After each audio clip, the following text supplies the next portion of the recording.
Hello, welcome everyone to Bardic Inspiration. This is Dungeons and Dragons in Shakespearean Style, brought to you by Sooth Players, Melbourne's own creators of the show Completely Improvised Shakespeare. We're so delighted to have you with us here this evening on our YouTube channel for some Bardic Inspiration, or if you're joining us later, thanks very much for that. If you haven't yet, please make sure to follow us on all of our socials, especially at Twitter and TikTok at Bardic_inspo. And hit subscribe below so that you can get updated on when we post new videos, which we do every week at this time. Now, with me this evening are the cast of the Headless Marys, who have returned after some pretty epic adventures these last few weeks. 2 weeks ago, they took care of some business at the Golden Cave, where they have spent some time helping their new friend Veila, a mysterious figure who was revealed, among other things, to be a very important figure in the area. We'll let the cast do that recap in just a second. For those of you just joining us for the first time, the Headless Marys are level 8 adventurers playing Dungeons and Dragons. They have been making their way through this world, having saved the Forest of Argen, and getting into all sorts of Fey-touched business between there and this oceanside town of Haleford, nearby where we find them today. But I'm going to turn it over to our cast to recap our most recent session 2 weeks ago, a session entitled A Dream of Dragons. Mel, are you on clock duty? You know it. Thank you for your service. You said 1 hour? I didn't say that, but I challenge you to make a recap last an hour. You cannot be unsaid. Jim Fishwick's in the chat, joining for the first time. Hello, Jim. Jim Fishwick. Did you say 1 minute? I did say 2 minutes. 2 minutes? That's wow. a 100% increase. Wow. Or a million 200%? I don't know. I don't know. Spoil. Yeah, spoil. Okay, Start now. Mel, are we ready? Yeah. Go. Bertram sweet. died. He died. Oh, Yeah, Bertram died a gruesome death and everyone celebrated. Yeah. It's not true. that didn't happen. We went swimming through. Was that last week? Was that, Yeah, Yeah. where, whilst Caliban and Barwin were sleeping. we found Yori. She was in the waterhole. Yeah, This amazing prank that Avery has been cooking up for weeks went so well. Yeah. Exactly the plan. It absolutely flopped. I yeah, so we went think swimming. in the end we found, they found some blue crystal, and that was it. Yeah. Purple Yeah. crystal. Someone had a vision of Yeah, I drank the water. And that's right. and then I had a vision with the Titania. I think it's Titania. It was Titania, wasn't it? Mhm. You didn't tell me that last week. And how I got it out of you, sucker! No, you asked her and she said yes. And then we went. I said bottom. Then we I left asked the for bottom. cave and we went to a pub, and Veila met someone, a noble cousin. The cousin, Noble, yeah, Some- noble cars. current ruler. Yeah. And Buckle they engaged. reconnected whilst we had a drink. Buckle engaged in a burp off with a stranger. Mm-hmm. Padraig was a chicken for most of the episode. Avery's still a little goblin girl. Pretty sure. Oh, Padraig did tell us a bit about. Was that last week? No. Was that why you told us a bit about why you don't like yeah. to? Yeah, Wild so I've been shape. working on. Yeah, so I've been working on my wild shape since then. Yeah. Because it was. And that's about it, right? We Oh ended no, up in a there's another stable. dragon. We found out there's like another dragon that doesn't have wings. It's basically a flying snake. No, we didn't because we don't have time for that. A lot happened last session. When I was writing the show notes, I just realized it was just a dump of information because you had like a really vicious combat the session before that with Tristan and the crew of the Spaniel, who have been chasing you for 10 days down the Lewin River. And along that mission, you found out, among other things, that a great silvery white dragon named Forden Moonfang was going to menace the world again after a long absence. You found out as well that Eliva of the Southern Straits, the great golden dragon, who is the kind of progenitor of what's called the Golden Line. That dragon's blood, in a manner of speaking, runs in Veila's veins. She is a keeper of that kind of magic. And so you saw this other dragon, this blue dragon, in the ocean in a dream. Avery did, by touching Alda, your little golden dragonling friend's shoulder, while she seemed to be fitfully dreaming, and the floor glowed with a golden light between Veila and Alda. You got to be transported into that vision and see this dragon, wingless, flying and swimming. Yes. Why are you allowed to say that outside of the 2 minutes? Because you get to have longer than the rest of us. I dare you to recap an hour. Go for it. Don't tempt me, Padraig. 100% Adam could do it. Are you kidding me? Oh, Yeah. No, I wouldn't be good for me or for anyone, but I could do it. Filibuster, like a D&D filibuster. That's what the people want. Yeah. That is, just give the people. Is that what you want, Jim? Is that what you want? So you find yourselves now behind the pub. Bonus points. Does anyone remember the name of the pub? Dodgy. The Veiled Threat. Dodgy. What? Oh, The Veiled Veiled Threat Threat. is The correct. Veiled Threat. Yes. An Spelled hour of Adam. VALED. Yep. This is how it begins. That is an unveiled threat. What was it called? The Unveiled Threat? The Veiled Threat. The Veiled. The young noble whom you met is named Rivers, and he is the cousin of Veila. And Barwin and Caliban read their lips and gathered that it seemed to go well. So you have just met with Rivers, who has promised to help Veila, who everyone in her family believes is dead. They believe that she died as a teenager. She has been in hiding for these last 10 years. So her return is no doubt a surprise. You are now in the stables behind, Padraig having just recently come out of chicken form and joined you. You are there with Bertram and Veila and Rivers, and tied up outside to a horse's hitching post is the illusory donkey, who is in fact your golden dragonling, Alda, and no doubt not abused by that situation.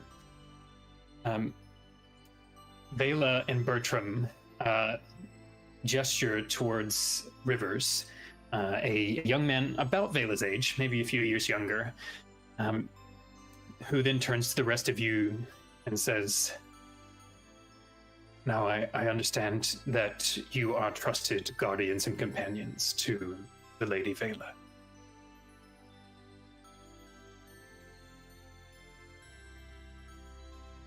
She has assured me that I can trust you, and I'm going to take her word for that. But you must know, we are about to enter a very difficult period. And for those such as yourselves who are accustomed to more exciting sorts of action, I'm not certain that all of this will be of the kind of challenge you are accustomed to. This is a matter of parchment and quill, of wax and seal. It is about intrigue and favors and recognition.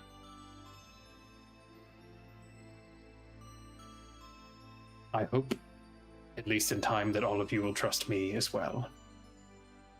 You should know that I will do everything within my power to make sure Veila is safe and has what is rightfully hers.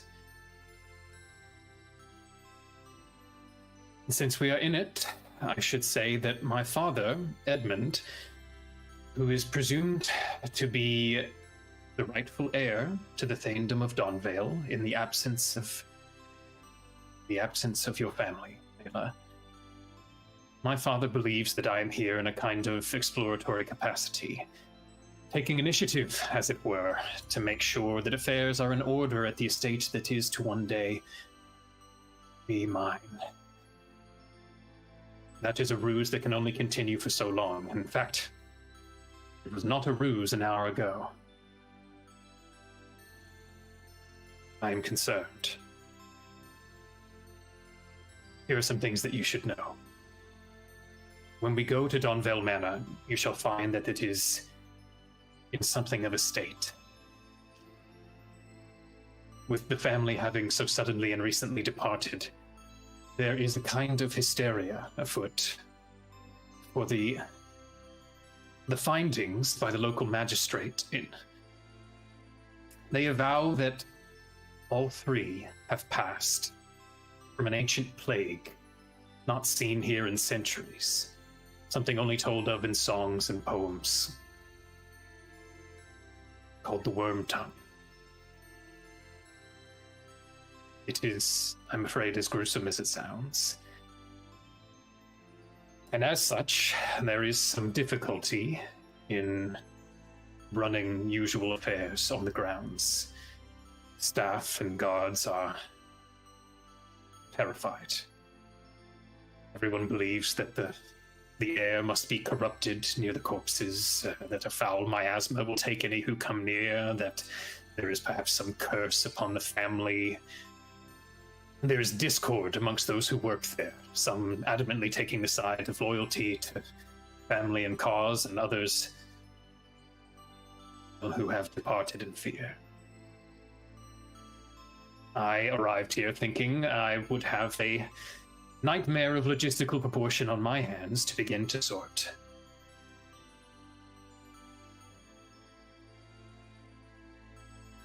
Perhaps, Veila and Bertram, you may explain, but for now, I think it wise that Veila be surrounded by powerful people that she can trust.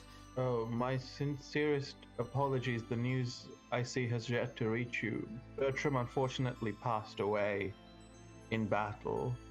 Indeed. Only yesterday.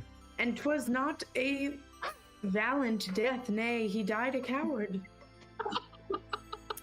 Bertram, who, to be fair, is disguised as a guard, with his armor, kind of just shakes his head slightly. Buckle, to recap, is drunk right now. Yeah. And recently Wrath just did a to jig out of recap. the pub.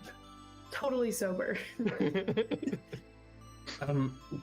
Thank you, good Sir Knight. I do not yet know your name. Buckle? Good Sir Buckle. I am pleased to inform you that your good friend Bertram lives, and is hither beside me disguised. What? Is most unfortunate. The things one can accomplish with magic. Yes, well, Veila assures me that she does trust ye, and for now I'm going to have to accept that. Now, I know not what particular area your set of skills will best serve beyond protecting the lady, which I hope you will, but if any of you have some knowledge or expertise in matters arcane or medicinal, you may perhaps be of service in putting to rest some of the hysteria that has taken the staff. We will hardly be able to resume affairs, no matter who is Thane, if none will work there in safety and docility. There is, of course, also the issue that my father is likely to arrive soon. Now, I cannot be certain of his itinerary. He sent me several days at least in advance of his approach, but things change with the wind in my house, and I am certain that he is eager to cast eyes on his new domain, or what he presumes to be his new domain.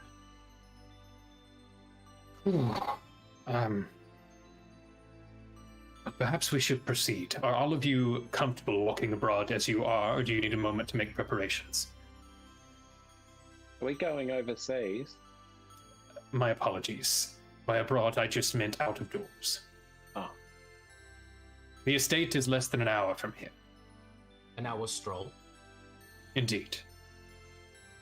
Well, let's walk faster then. Aye. We shall walk Very with well. power. Shall power walk. We shall do better than this, I think. And then you can hear outside a sort of clack of wheels and a whinny of mares as Rivers opens the door, and there is a carriage there, a rather sumptuous one. It looks like it would seat at least quite a few people. The inside will sit at least 6 comfortably, and there is room on the back for another 2 or 3, as well as between the back and the sort of front driver's bench, a few more people can fit. So all of you should be able to squeeze on or nearby if you wish. Shotgun. Padraig calls you.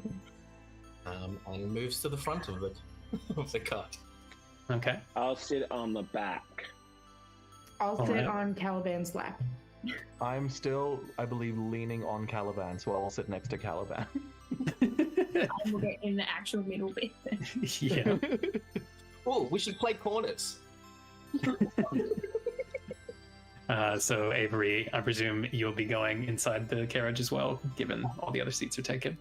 I'm a little child. I'll squash myself wherever. Yeah, there's plenty of room inside the carriage, since most of the party has chosen the front and back. You So, can sit on Rav's lap. On top of Caliban. Yeah. Caliban, are you permitting Rav to sit on you? Certainly not. I didn't think so. The 3 of you can sit back there in a line, kind of on a bench, facing outward, if you'd like. I want Okay, to be well- able to look behind us to make sure we're not being followed. Rav just wants to sit near Buckle to give him pickup line advice. Yeah, that checks out. Your friend, I am. I know a tad about herbalism and some arcane. May I be of assistance? Also, Are you speaking to Rivers? Yeah, I forgot their name, to be honest with you. Yeah, Rivers is the young man. Then you've got Veila and Bertram, of course. Right. Also, Avery is my apprentice. So maybe 2 hands, mate. Might We make also have a cleric. Yes, I was meaning to mention that. I would be willing to help. We do not mean to show off. We are just offering assistance. In times such as these, volunteering your skills immediately is a matter of efficiency and not pride, I think. Thank you. I think that your skills will be most expedient. What potion would you like? I can make you breathe underwater for an hour. I can make you glow. Would you like to glow? That's a fun one. Yeah. Yeah, he's Rivers. Rivers has started the carriage. You notice he's alone. So he has driven this carriage here on his own, and seems to have left an attendant at the tavern behind you. That was who sort of saddled it up. So Padraig, you're up front with Rivers at that point, and then Avery's in the back. If you do wish in the back, you can open a kind of like sliding panel that allows you to speak to the driver, whoever's up there, Okay. and likewise to the rear. Okay, cool. Yeah, I don't want to say anything. I just want to slide open the panel, and I'm going to pull out a suppository and just put it in River's like breast pocket. I'm just going to say this is for later. He jumps when he feels like the touch of you doing that, and then I must say, it is disconcerting the distance between your hand and the child's. Anyway, thank you. Thank you, child. You should thank the child. It works. Suppositories are great. I am familiar with the mechanism, thank you, although I know not with what affliction I am to be cursed. I hope not to earn the privilege. Oh, could you slow down, please? I get a little sick on bumpy rides. This is why you have chosen the front position, I take it. Aye, and if you're not going to use that suppository, I believe you me, I shall not find occasion to use it now. I hope you can say the same. look, if you slow down, maybe I won't need it.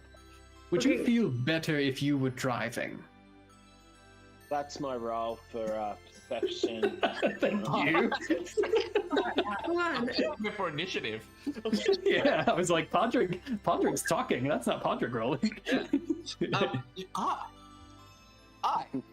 I shall drive. Very well. Here, take the reins. The road is straight and leads us thither. You need not make any turns. Oh, it'll do me good to take in the land, I suppose. Rav turns to Buckle. Canst thou hear this? There is much flirting at the front of the car. For if I am not wrong, I do believe Rivers did say he was, and I quote, familiar with the mechanism.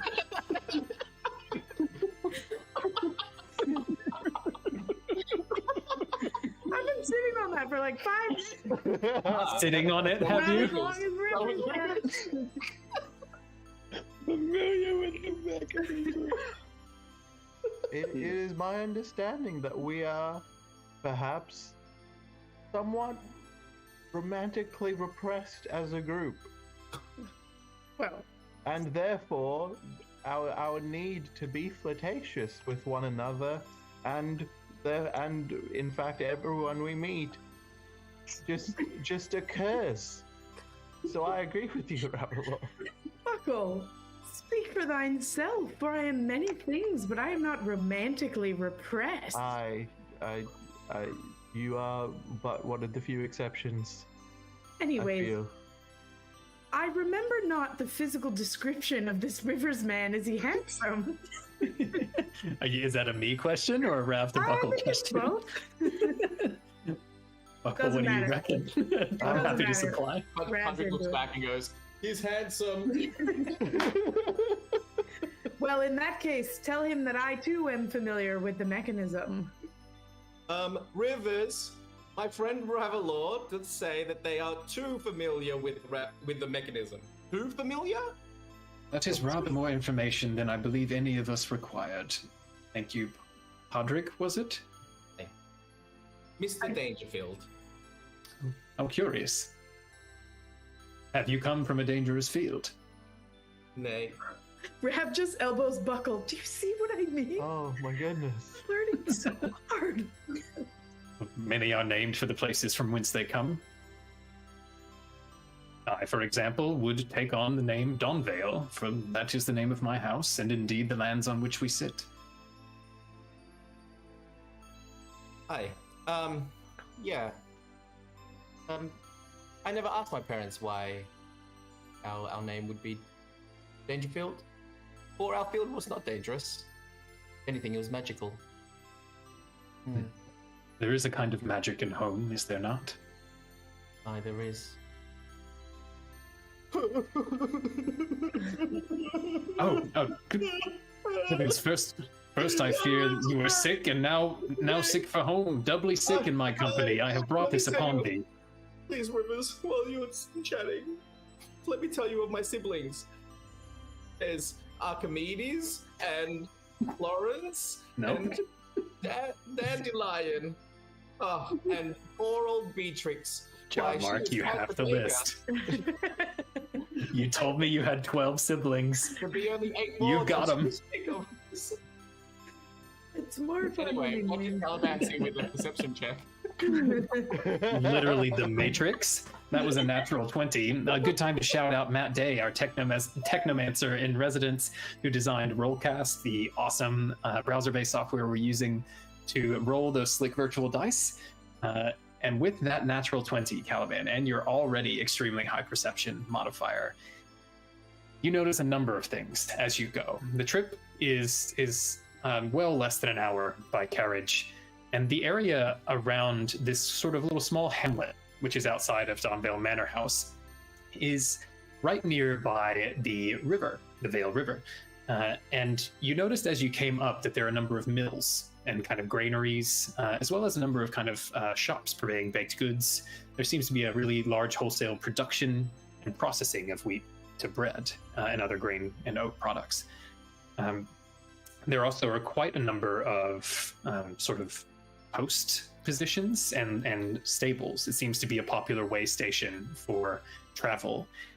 And you could probably put together now, based on your time traveling and then your sail here and then your journey, you have roughly made a kind of triangle or a circle. Like you came down the river and then you went across slightly to the west, and then you have cut upward north again, and you're kind of working your way on a bit of a northeastern path back towards the area that's above or near Haleford. So I would say with that nat 20, you immediately kind of get a full kind of set of your bearings. This river, you would gather, must run at some point towards the Lewin. It is probably a tributary of some kind towards the Lewin River, and that seems to be why you're following it, and why you would follow it from here to get back to Haleford. However, more specifically to this location, the path is quite broad and well traveled, although there do not seem to be very many people on it now. There's lots of well-worn rut tracks and hoof tracks, as well as foot traffic, and there does seem at this point to be quite a bit more on the side of the road going away from Donvale Manor, or in the opposite direction from where you're going. And the area is not quite so beaten down on your carriage's side of the road. You would see a number of people out in the little hamlet as you're leaving, and they seem to be very fixated on your carriage in the way where people are bad at pretending that they are not interested, but definitely sort of clearly gaping and watching you go by, and then remembering what's happening and talking to each other again. On the side of the carriage, after all, is a sigil of the House of Donvale. And it is a very big, fine carriage, the kind of carriage that you would have chosen for sure to be a possible mark. Although in your younger days, a kind of carriage you might have avoided because you know how stiff the penalty might have been and how good the security might have been. It's clear that your presence is making a stir, and people are also apparently remarking upon the number of figures bedecking the front and back of this carriage. A few people make awkward eye contact with you and then look away when they notice that you notice. When you leave the hamlet, it's much less busy and it gets quiet again. The area is rather densely forested, but not thick and wild in the way that the Forest of Argen was, for example. More like just a few steps more natural than parkland. That makes sense. There are great trees everywhere, but not a lot of underbrush. And there are some clear pathways and kind of hillocks, and it's very easy to see a surprisingly far distance, even though it is wooded. And you can see across the river, which at various points as you go becomes relatively fast. It's a bit narrow and winds, and that creates a lot of rapids. You can see mills quickly turning in those tides. There are a handful of people you notice off the beaten path with a 20, who you probably wouldn't have seen. They are dressed in kind of the outfit and garb of woodsmen, woodfolk, like leather armor and jerkins, very similar to the way people would have dressed on Erdoc Island, who lived and worked near the edges of the Forest of Argen, but of a somewhat higher quality in their outfits, I would say. And two of them in the distance are coming along the same route that you are, but just off the path. And between them, they are carrying an absolutely massive deer. Might be maybe the biggest deer you, Caliban, have ever seen. And it is this kind of rusted reddish brown color, and is a buck and has a number of points. You rolled a nat 20, so I'll tell you, it looks to be at least a 10 point. This is a big stag rather. After a little while, Caliban, you will notice that another cart passes going the opposite way. You hear them from a distance, and you can sort of lean around and take a look and see as it goes by at a unsafe speed for a cart of its bearing and for the rather raggedy mule that is pulling it along. There is a loud clatter of like crates and pans and other metal and wooden belongings in the back of this cart. You even see a small box of what appears to be like iron and wooden tableware tumbles off the back and bounces off the side, and the driver, heedless, just keeps on going. It's a young man and a young woman wearing the kind of livery of Donvale House and looking extremely flustered, flushed, and just whipping that mule and going full bore away. that would become obviously visible to you folks in the front as well, and those of you inside the carriage could certainly hear it coming and probably see it out the window if you slide it open. Shall we hail them? You can try. They're going quickly. Rivers. They wear the mark of Donvale, and they'll just tell me that your name be of.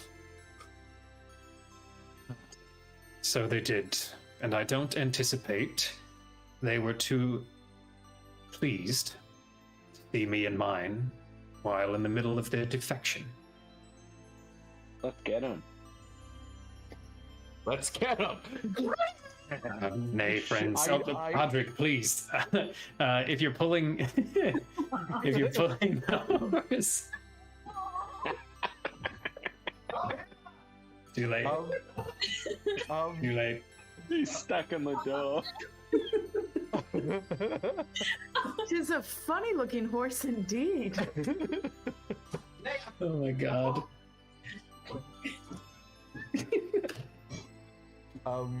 Padraig, want to tell me a little bit about what you got up to just then? We did a U banger. Are you disregarding Rivers? So Rivers is like, Padraig, there's no need. You need not, please. And then are you turning the carriage? I heard Caliban say, "Let's get him." So Yeah, okay. I made a swift turn. And I run to the window and I pull out my crossbow and I try to shoot their wheel.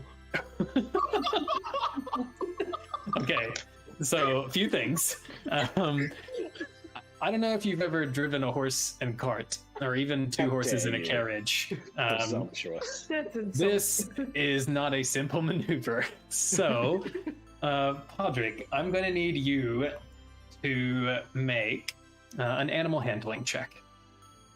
Heck, the first one I've ever done. Yeah, I know. At one point, we had 2 druids and a nature cleric in this party. You think there'd be a I few think more? you actually did do one once with the horse. That's an 18. Okay, Padraig, you drop into the zone. I'm gonna call it nay team. Slip into something more dramatic at the moment. Oh no, this one. Shout out to Eric Matthias for this track, which is literally called Forest Chase.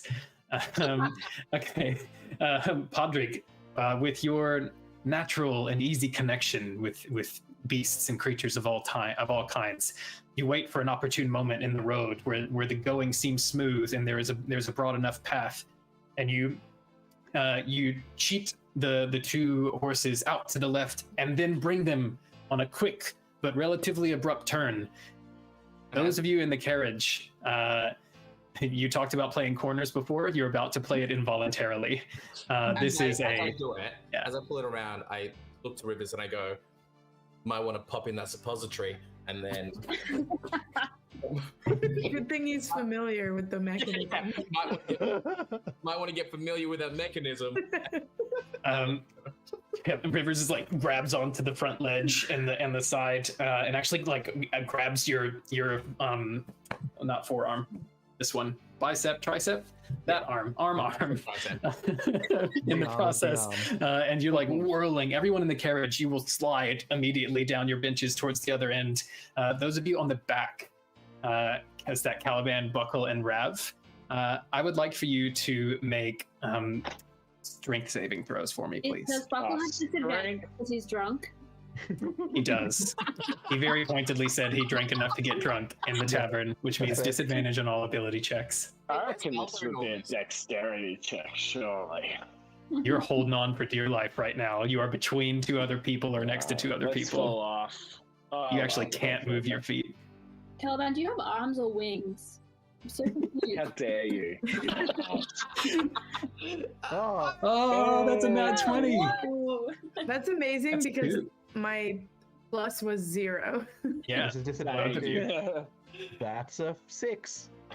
Do you get? Oh, that was disadvantage with a 6. Oh. Okay. Here's the deal. Ravelor, you rolled a natural 20. And sometimes in group saving throw checks, rolling a nat 20 counts as a kind of, basically counts as 2 successes towards a group chance of success. Would you like to take this opportunity to save Buckle from flying off. You have the option if you.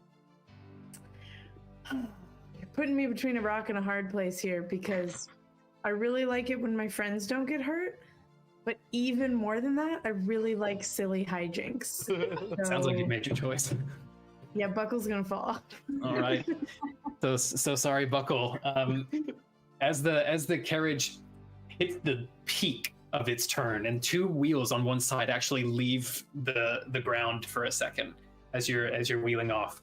Buckle, you go flipping, hands on your crossbow, I presume, as you were picking it up, thinking about taking that shot. You have no hands on the carriage. You just go flying off, basically still continuing slightly forward and off track of the road in the direction that the carriage was going. Take your shot. Take your shot. You might be taking that shot involuntarily in a sec. How far away from us is the other car? They were going the other direction at speed. We'll get to that in just a second. Buckle, take 8 points of bludgeoning damage you go flying off and skittering across the ground. Wait, that's less silly and fun than I thought it would be. Flying off of a moving vehicle at speed. I'm now down to 84 HP. I'm fine.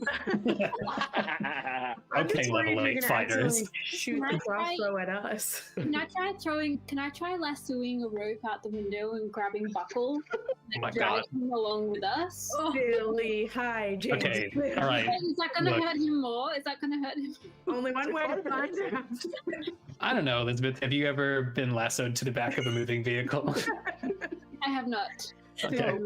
Then I guess there's exactly one way to find out. Buckle sees You want to the do that, lasso. Avery? Yeah. Buckle will see the lasso and try to, what's it called when you water ski on land? It's not. Lansky. It's not called anything. It's called a trip to the emergency room. Also, for the record, this reminds me of the time Pedro said to me, like table tennis, but huge. But he said, you mean regular tennis? Oh my God. Okay, Buckle. Right now, your drunkenness might be your salvation. Okay, so Avery, are you going to try to throw a rope out the window to or at Buckle? Okay, you can try. I'm going to let you. If you can roll, that means you can succeed. But I'm telling you, it's not going to be easy. What do I have to roll? Just a d20? Roll. Make a athletics check. Oh no, I have a -1. Yeah. I just think for everyone to fully comprehend how silly this is, we need to remember that she's a child right now. She is the illusion of a child, which means those of you in the carriage are watching a child hold her arms up, but the rope is being held like out here. It is just like floating in space as she whirls this around her head. This is what Rivers was talking about. That's I'm an 18. so glad I didn't say Buckle because That's not bad. Okay, now here's the deal. Buckle's on the ground, which means that like he's just like in a heap or whatever. So, Buckle, where you are, suddenly you feel a thud as a rope smacks across your body a little bit ahead of you and begins pulling across you. There is a looped edge at the end, as it has not lassoed you, but it is getting pulled across you. Is Buckle gonna grab it? I grab Lansky! Okay. Buckle, I will need you to make an athletics check with disadvantage because you drunk. Yep. Oh man. Those playing at home, do not drink and drive. You're not drinking cart. Do not That drink is, Oh, this looks like a tomb of wonders. 15. Oh, sorry. That's an It's an 8.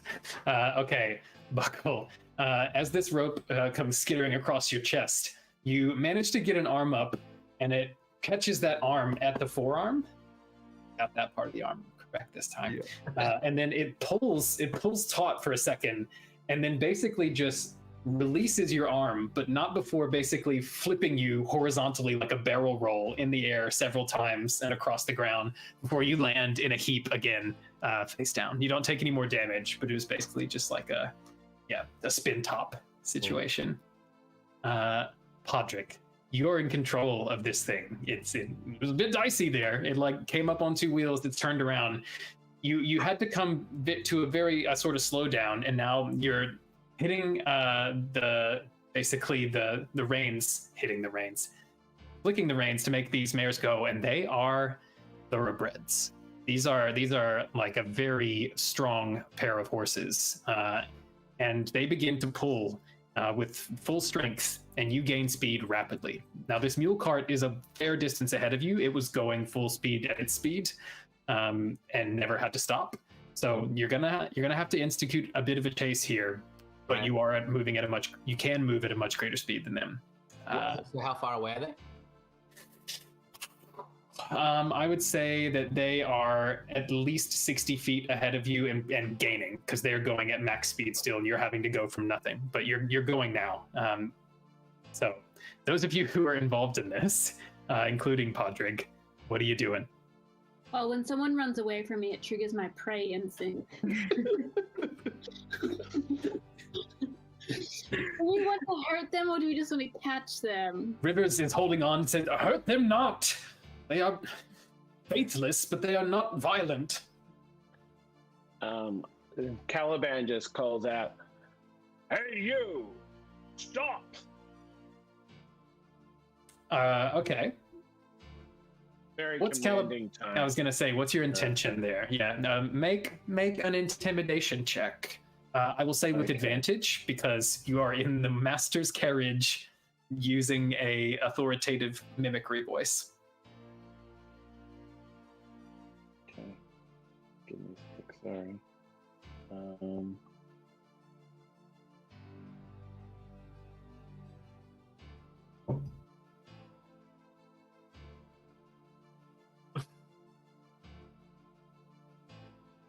There you go.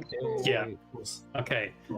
Padraig, as you are gaining speed and bringing the carriage up behind them, when you get close enough and you hear Caliban's loud, booming voice come from inside or from behind the carriage, the two figures driving the carriage turn back. You can see they look at each other, and some exchange comes between them. And one of them gesticulates wildly at the other. Padraig and Rivers would be able to see this, I think. And maybe Avery, if she's as this child looking through the window. And one of them seems to prevail over the other, and the mule cart begins to slow. Which means, Padraig, you'll have to like go along the side a little bit and start slowing down right away, so that you come to a stop. Do a skid besides them. Yeah, I'm gonna like drift. Full on Tokyo drift in front of them.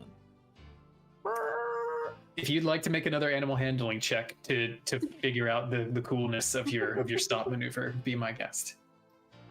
That's just how it played out in my mind. But we I pull see. out. Okay. We pull in front of them, and then so I've gone past them. Did you say? And then I'm about to in front of them. You would have had to. They've slowed down to a stop. So if you want to avoid basically running into them, you have to slow down quite a lot and probably end up stopping the carriage alongside them, if not a little in front. So we've stopped alongside them. Mm-hmm. Over. What's the rush? Patrick puts on his voice. Patrick has a reed in his mouth.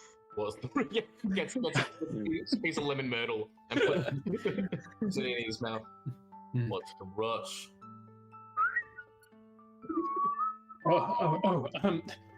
We were of late employed by the good house of Donvale, and we were only making our way thence from thither, for it is taken with the plague. Good sirs, I do thank me that I did see your lordships, for I could save you a great peril. Such fine folk as yourselves should know not to go to a plague-stricken place.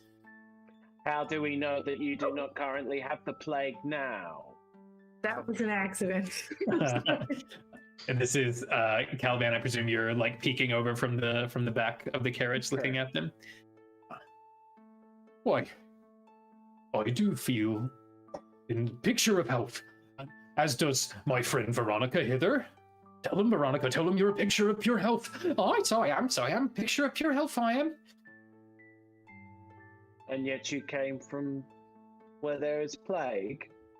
Oh, well, you see, it is a mark of my good wit that I did not permit myself or my good associate Veronica here to come not within even 100 paces of those afflicted by that foul affliction.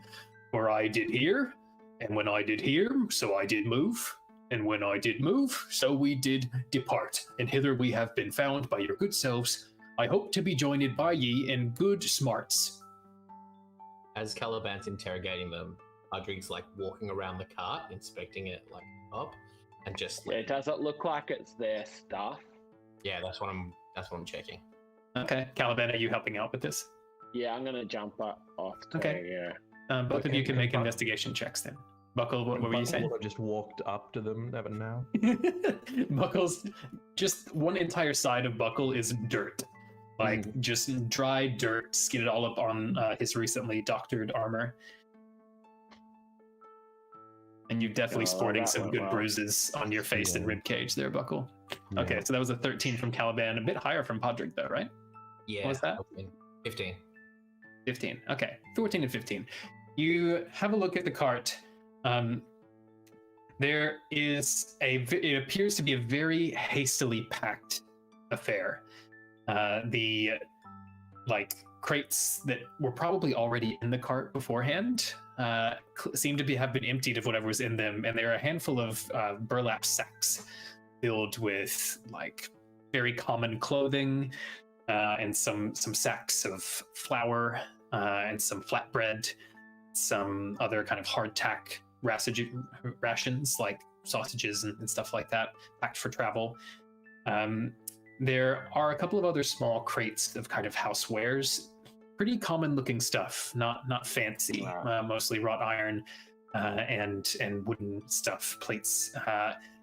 And there is one somewhat nicer looking box that does have a lock on it. It is very up close to the front of the cart area where it would be within reach of one of the people. And you notice, Padraig, as you sort of pick that up and look at it, that Veronica is like staring at it, and you. Buckle grabs a sausage. For Buckle is very familiar with that mechanism. I was gonna say that. So does this box look like it doesn't have any like emblems or anything on it? No. And taking a closer look at it, you can see it's not gilded or anything like that. And you're a purveyor of blocks and their pickery. You can tell this isn't an expensive box, but it's certainly nice. It's well made and densely crafted of good hardwood, possibly mahogany or something similar. Is this mahogany? Oh, I suppose it might be, Veronica. It is a keepsake of thine. Oh, so 'tis. Insight check. Imagine Connor just says it out Kinku loud. Yeah. in Ryan's voice. Like a slightly robotic, right? If anyone's watching for the first Yeah. time, Caliban is a Kinku and speaks by a mimicry often. Sometimes he mimics me. Mhm. What'd you get? Just I'm picture gonna just 19. Whoa. Pretty good. What a tantalizing roll. Okay.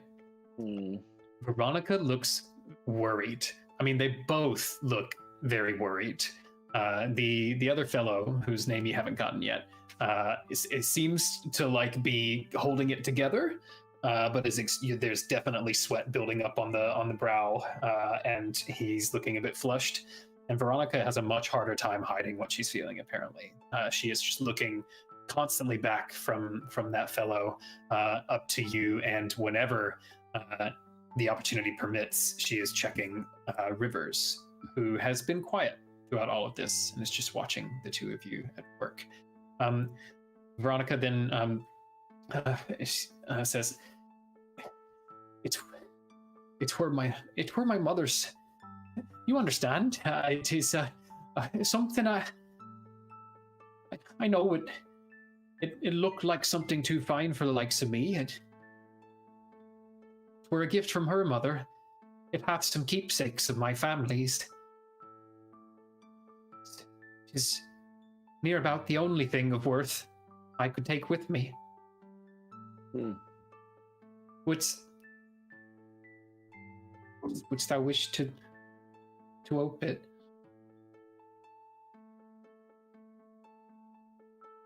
Nay, you keep your box. Oh, may the hand guide your ways. Thank you. Whoa! Not so fast. Not so hastily. Did it say that you were running from a plague? Aye, so we did. Aye, so we have, and so all of good standing should, if you wish not to be in for. I tell you, gentles, it is no exaggeration. What sort of plague are we speaking of? I were about to speak to ye of.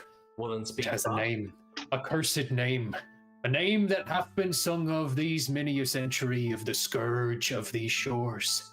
I speak to you of nothing less than the worm's tongue. And then I look at the calendar. Worm's tongue. Yeah, they were talking about it before. I think I've experienced a worm's tongue before, if I am honest. When we played Truth or Dare. Indeed.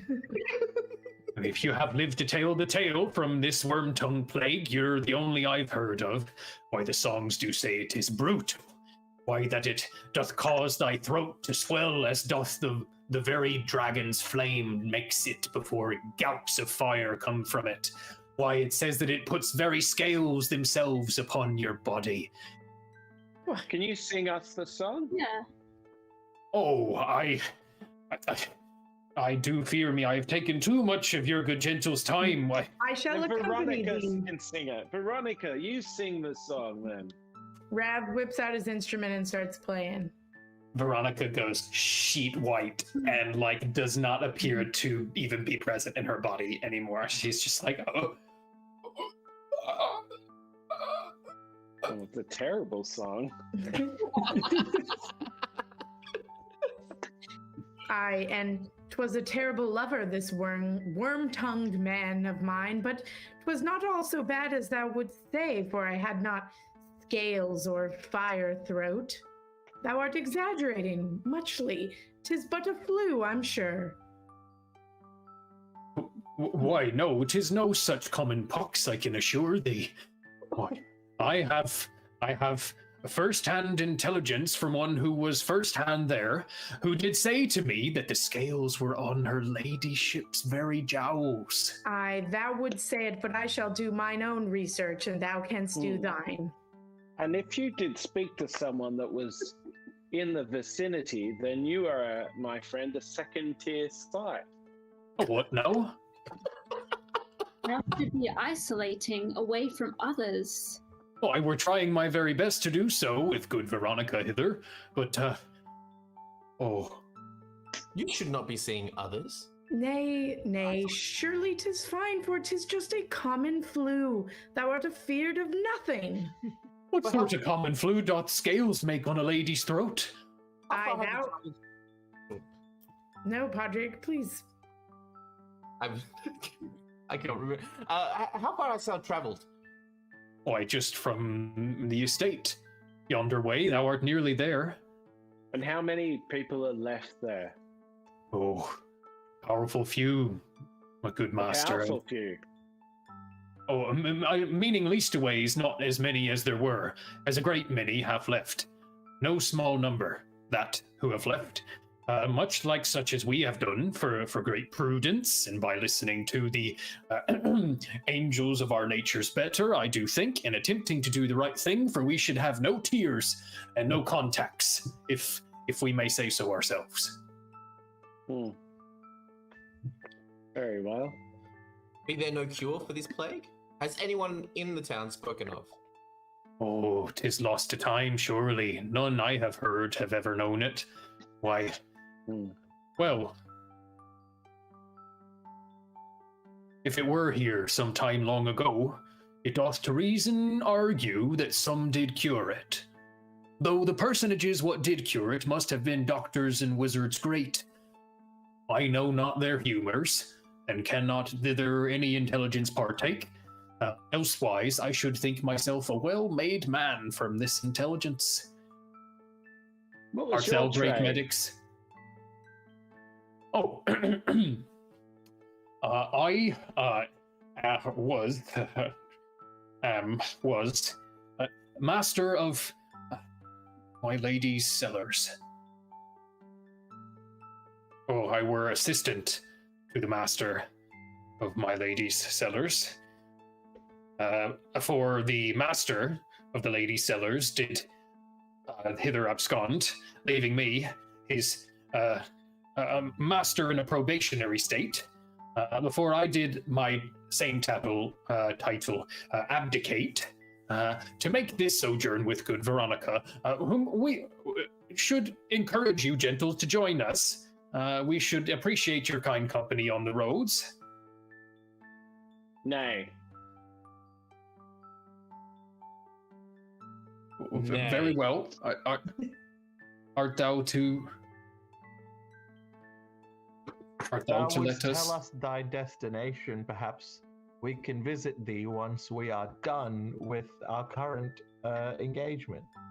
Buckle, thou art flirting. Well done. Oh, am I? Oh no! Oh, Hey, go forth. Ask for thy numbers. why we are to stop thither at the Veiled, and then once thither provisioned, we are to head further onward to beyond Haleford. I have some cousins that thither do reside and have a good farm, and hope to harvest a good grape when the time do come, and I hope to ply my trade thither. Buckle, they have invited thee to an inn. 'Tis most forward. Oh, okay. And what be thy cousin's name? Beyond Haleford. 'Tis Jeremiah. But you may find him under the sign of Lightning Vineyards. What? 'Tis a grand sign. I did help him to paint it once a time yonder. It hath a great bolt, a blue bolt from the sky that doth strike, and from where flames should rise there be vines.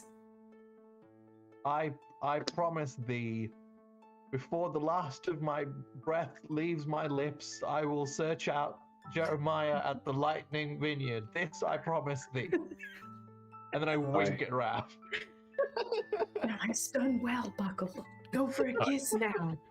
I do humbly accept your solemn vow, good Sir Knight, and would wish very much to offer ye a good drop of the finest red that is to your preference when you do arrive. I'm bored. And I get back on the carriage. Rivers chimes in at this point, looking down towards you, Padraig. Have these folk satisfied your curiosity about their intentions, good Padraig?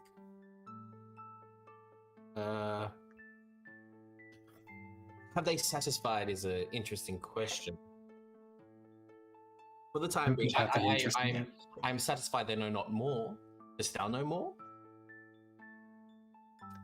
Come. We can discourse about what I know when we are en route. We are not far now. Oh. Then we should make up time. Hiya! Rivers Patrick, get on the carriage before you start doing that. That's just one tip. I was whipping Rivers. Hurry up. Can I ask, is Alda tied to our carriage too? Alda, since there was so much room in the carriage, I probably should have mentioned, is inside the carriage with you. Oh, That is the most advantageous place for her to be now. She is still disguised as a donkey, but basically spread across the backmost funny. bench, where there's another bench in front and then some along the sides where you all are sitting. Those of you here are inside. Like my dog. It's like my dog in the car. Yes. It takes up the whole room. Rav gets in the carriage next to Alda, but whispers in her ear, "Remember, I had the tail first. Only one of us can keep it." And he sits back. Ravelor, that is a title I will happily relinquish to thee at any time. Good. The remainder of the trip to the Donvale Manor House is quick. You probably only have about 10-15 minutes from there, and when you arrive, you can see that the forest clears away, and in the surrounding areas, there are slowly rising hills, the top of which there is a walled estate. And that estate house is made of a kind of fine gray stone mixed with a sort of brown sandstone. It's a striking kind of contrast, so that the projecting bits are of the lighter sandstone and the regressed bits are of a darker bluestone. And at the front gates, there are a couple of guards who look rather haggard themselves and tired, ostensibly from long shifts, who hail the carriage as it comes through and wave you straight through without stopping, as they see Rivers at the front of the carriage with you, Padraig, as well as the crest of the carriage. Opening the gates for you, there is a long pathway that is surrounded by what must have at one point at least been very well manicured shrubbery. Some of it has begun to get a little bit wild as it has been tended in a short time.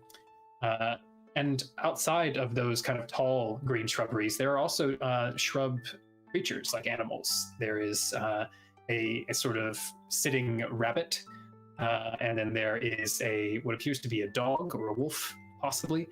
And then closest to the house, there are actually several bushes side by side, which have had their twisting branches woven together, and they make the undulating form of a dragon, a large kind of serpentine form with an open mouth at one end. And this open mouth gestures towards the footpath where you can alight from the carriage and walk in to the estate grounds, the actual estate house itself. I'm going to put my fake mask on. Yeah, I'll bet. It's extremely quiet. There is one person at the large front door who opens it on your approach. And she is looking likewise very haggard, has some circles forming under her eyes, a halfling woman with a gray bun tied tightly behind her, and she's wearing the distinct blue robes of a steward, and has the crest of House Donvale on her robes. And she is looking down at a handful of sheaths of parchment that she's been holding and switching between them in a sort of folio, and looks up. My lord, and your company, you have arrived most punctually, your lordship. It is Lord Rivers of House Donvale, I presume I have the pleasure of making the acquaintance with. My name is Myra. I am steward of this solemn house, and I humbly bid thee welcome to a woeful place. Why, only freshly now have we oped the drapes to the warmth of late spring sun, and we did think ourselves primed for a great summer. And fell, horrid illness hath struck. I believe not in it.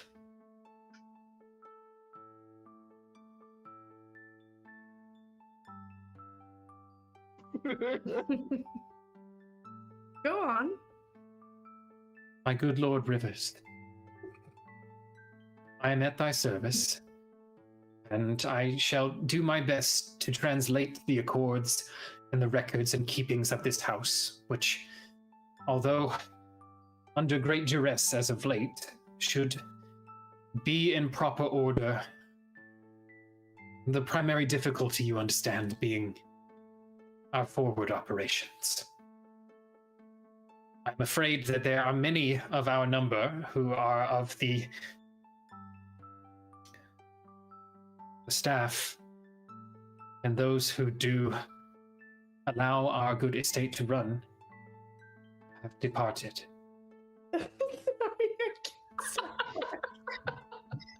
Is there something the matter with your companion, my lord? I'm terribly sorry. I wish not to be rude. Nay, 'tis I who am being rude. For I may have mine opinions, but I shall keep them to myself. Thank you. Bow intelligently shoves Rabalor.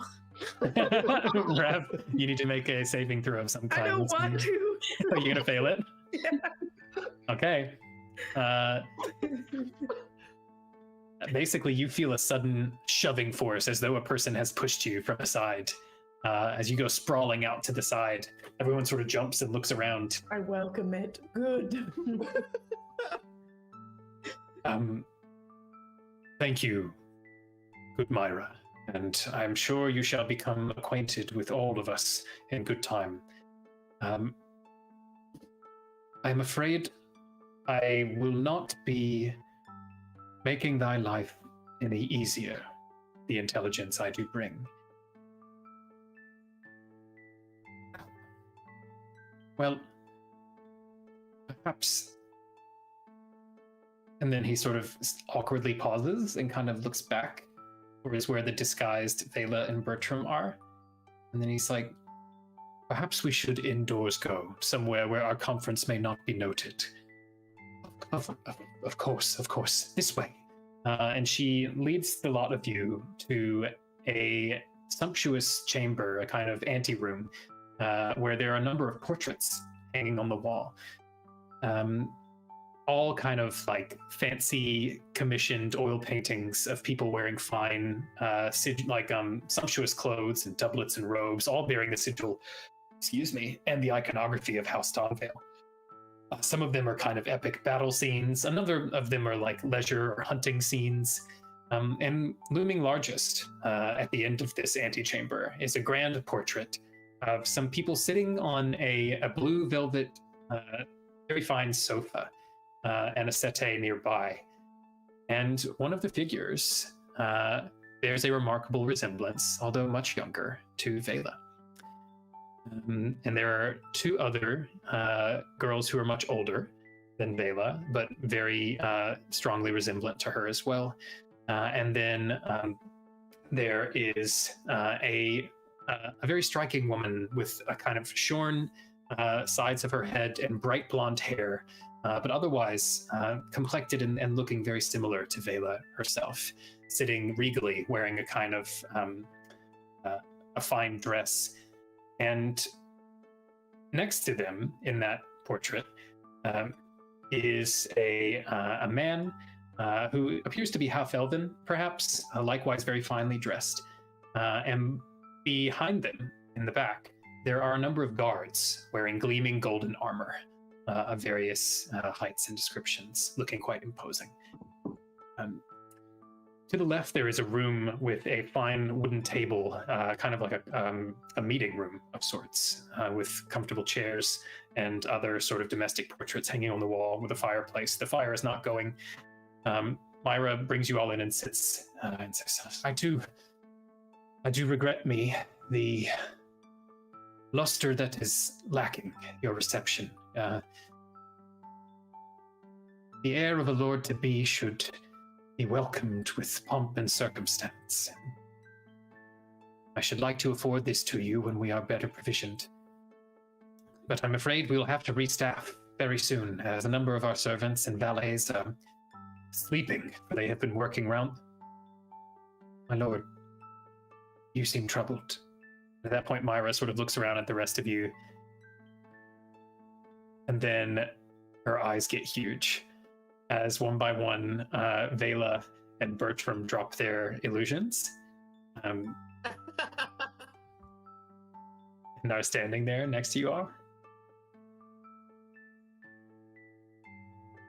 Yes, Myra, well, you understand why we needed to come inside, I think, for this conference.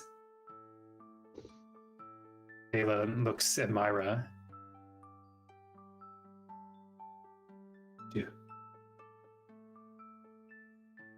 Do you? And then Myra explodes and says, "Oh no! Take cover!" Of course, I remember. And then she goes sheet white and sort of like, what sort of? Is this a game? Is this a cruel overture? What is this? My lord, Rivers, what can you mean by this? Lady Veila, it can't be. It can't be.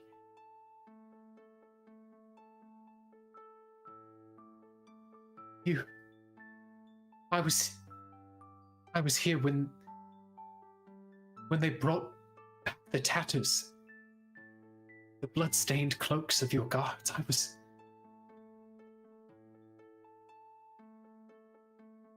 Oh, we wept for you, child. Your sister.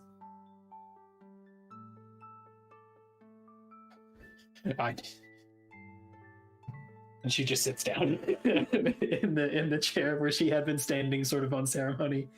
Veila walks swiftly around the table and kind of comes and kneels next to her and puts her hands on her hands and just kind of lets her have a minute. Rav whispers to Buckle, "Seems Botram is not dead after all." For now. He was rather close to the explosion.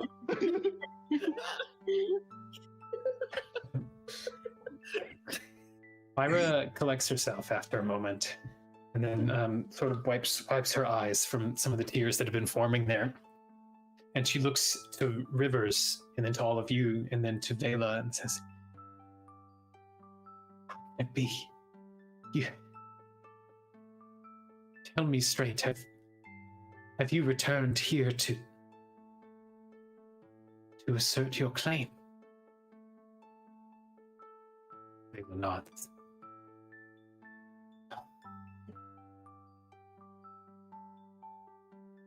Oh, my lady.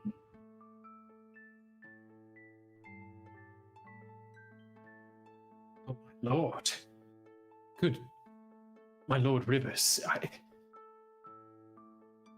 Your father, my father, he puts a hand up, is going to be a problem for us in several days. I hope not the sooner. We have done our best to make all haste to hither arrive, to make the Lady Veila's presence known to thee. And hither we have brought some of her companions who have kept her safe in these intervening days from, I am to understand correctly, great peril as of late. Veila hath been targeted by some very dangerous folk. And we do hope, I do hope, for my part, to ensure that she hath what her mother would have wished for her. And I am sure her father. Will you help us, Myra?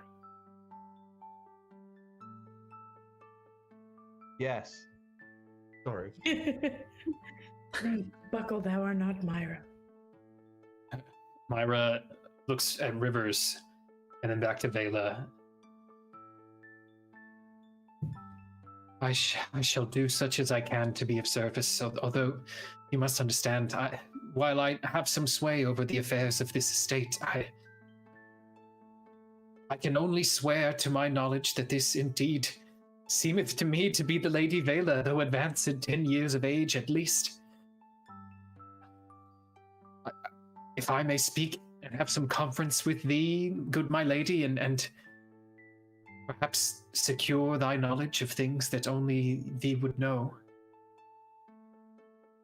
Then until and beyond such a time as now, thou art his lordship's guest, my good Lord Rivers, and I do accept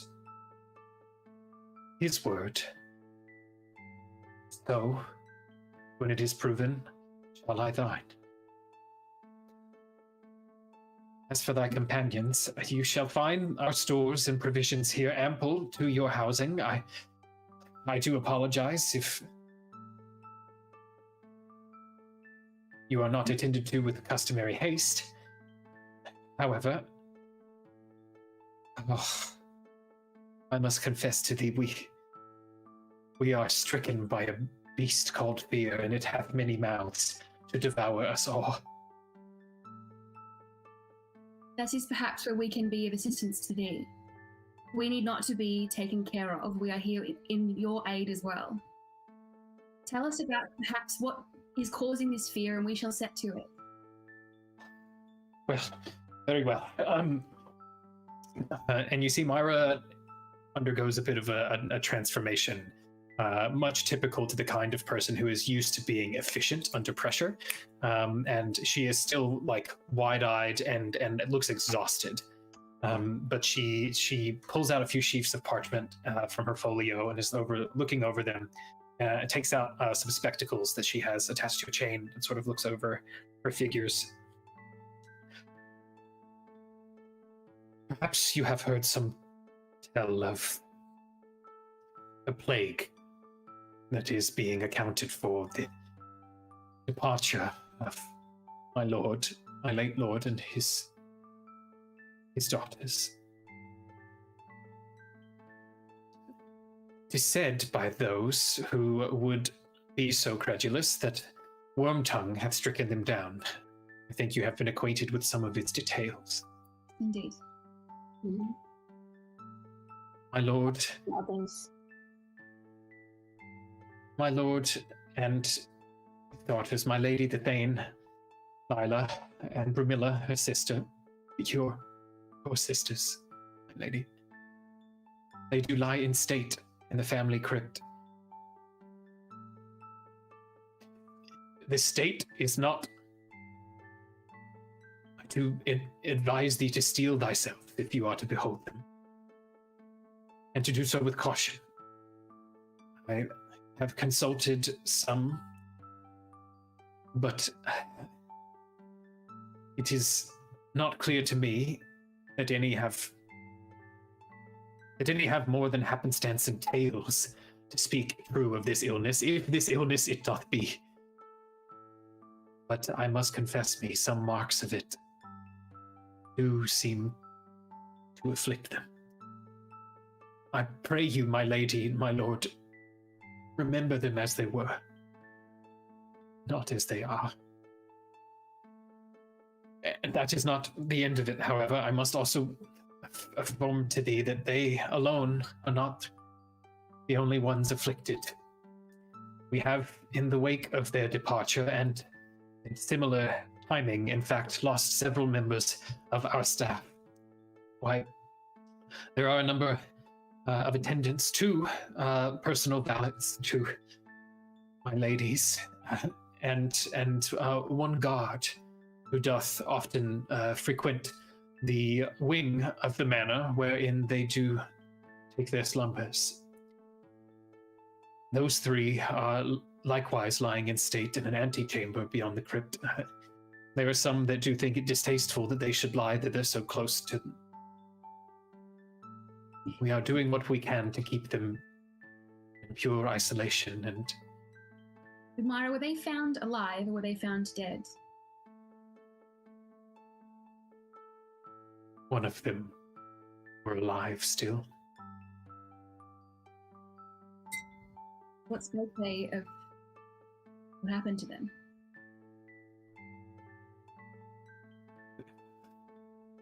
I had, at one point, hither on our staff, a good nurse. Why, some there be who do acquire their worth through study, and some through practice, and some simply gifted be. Such a one was she.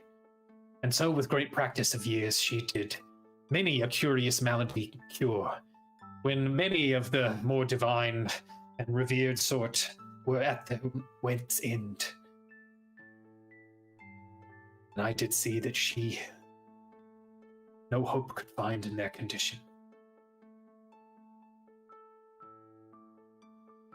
A true terror took her, she whom an unbreakable armor did wear at the side of many foul beds.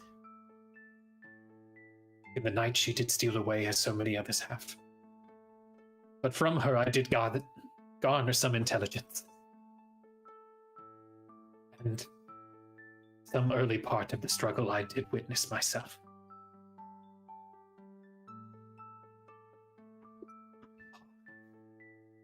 Sound is what truly its mark hath made. Though it is true that some marking that doth resemblance bear to scales upon her neck, it deck it, but sound. A wheeze that did itself a whine become, and then a long keening call. Twere almost like a music, were it not so fell.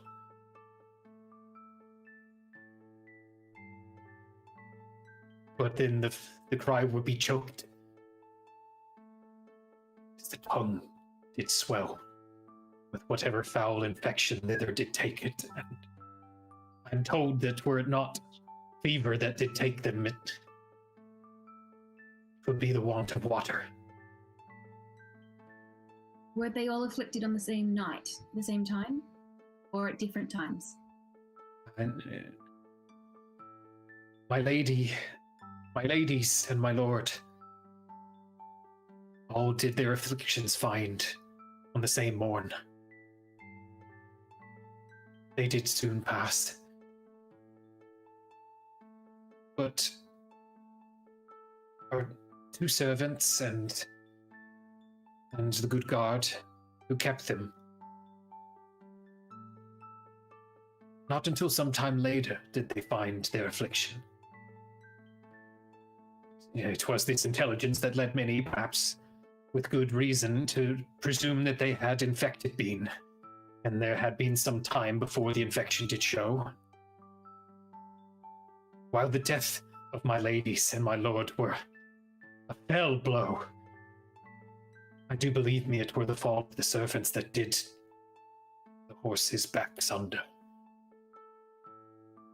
It were after them that many did begin to flee. Well, then we can do our best to investigate. Perhaps there are any other fears.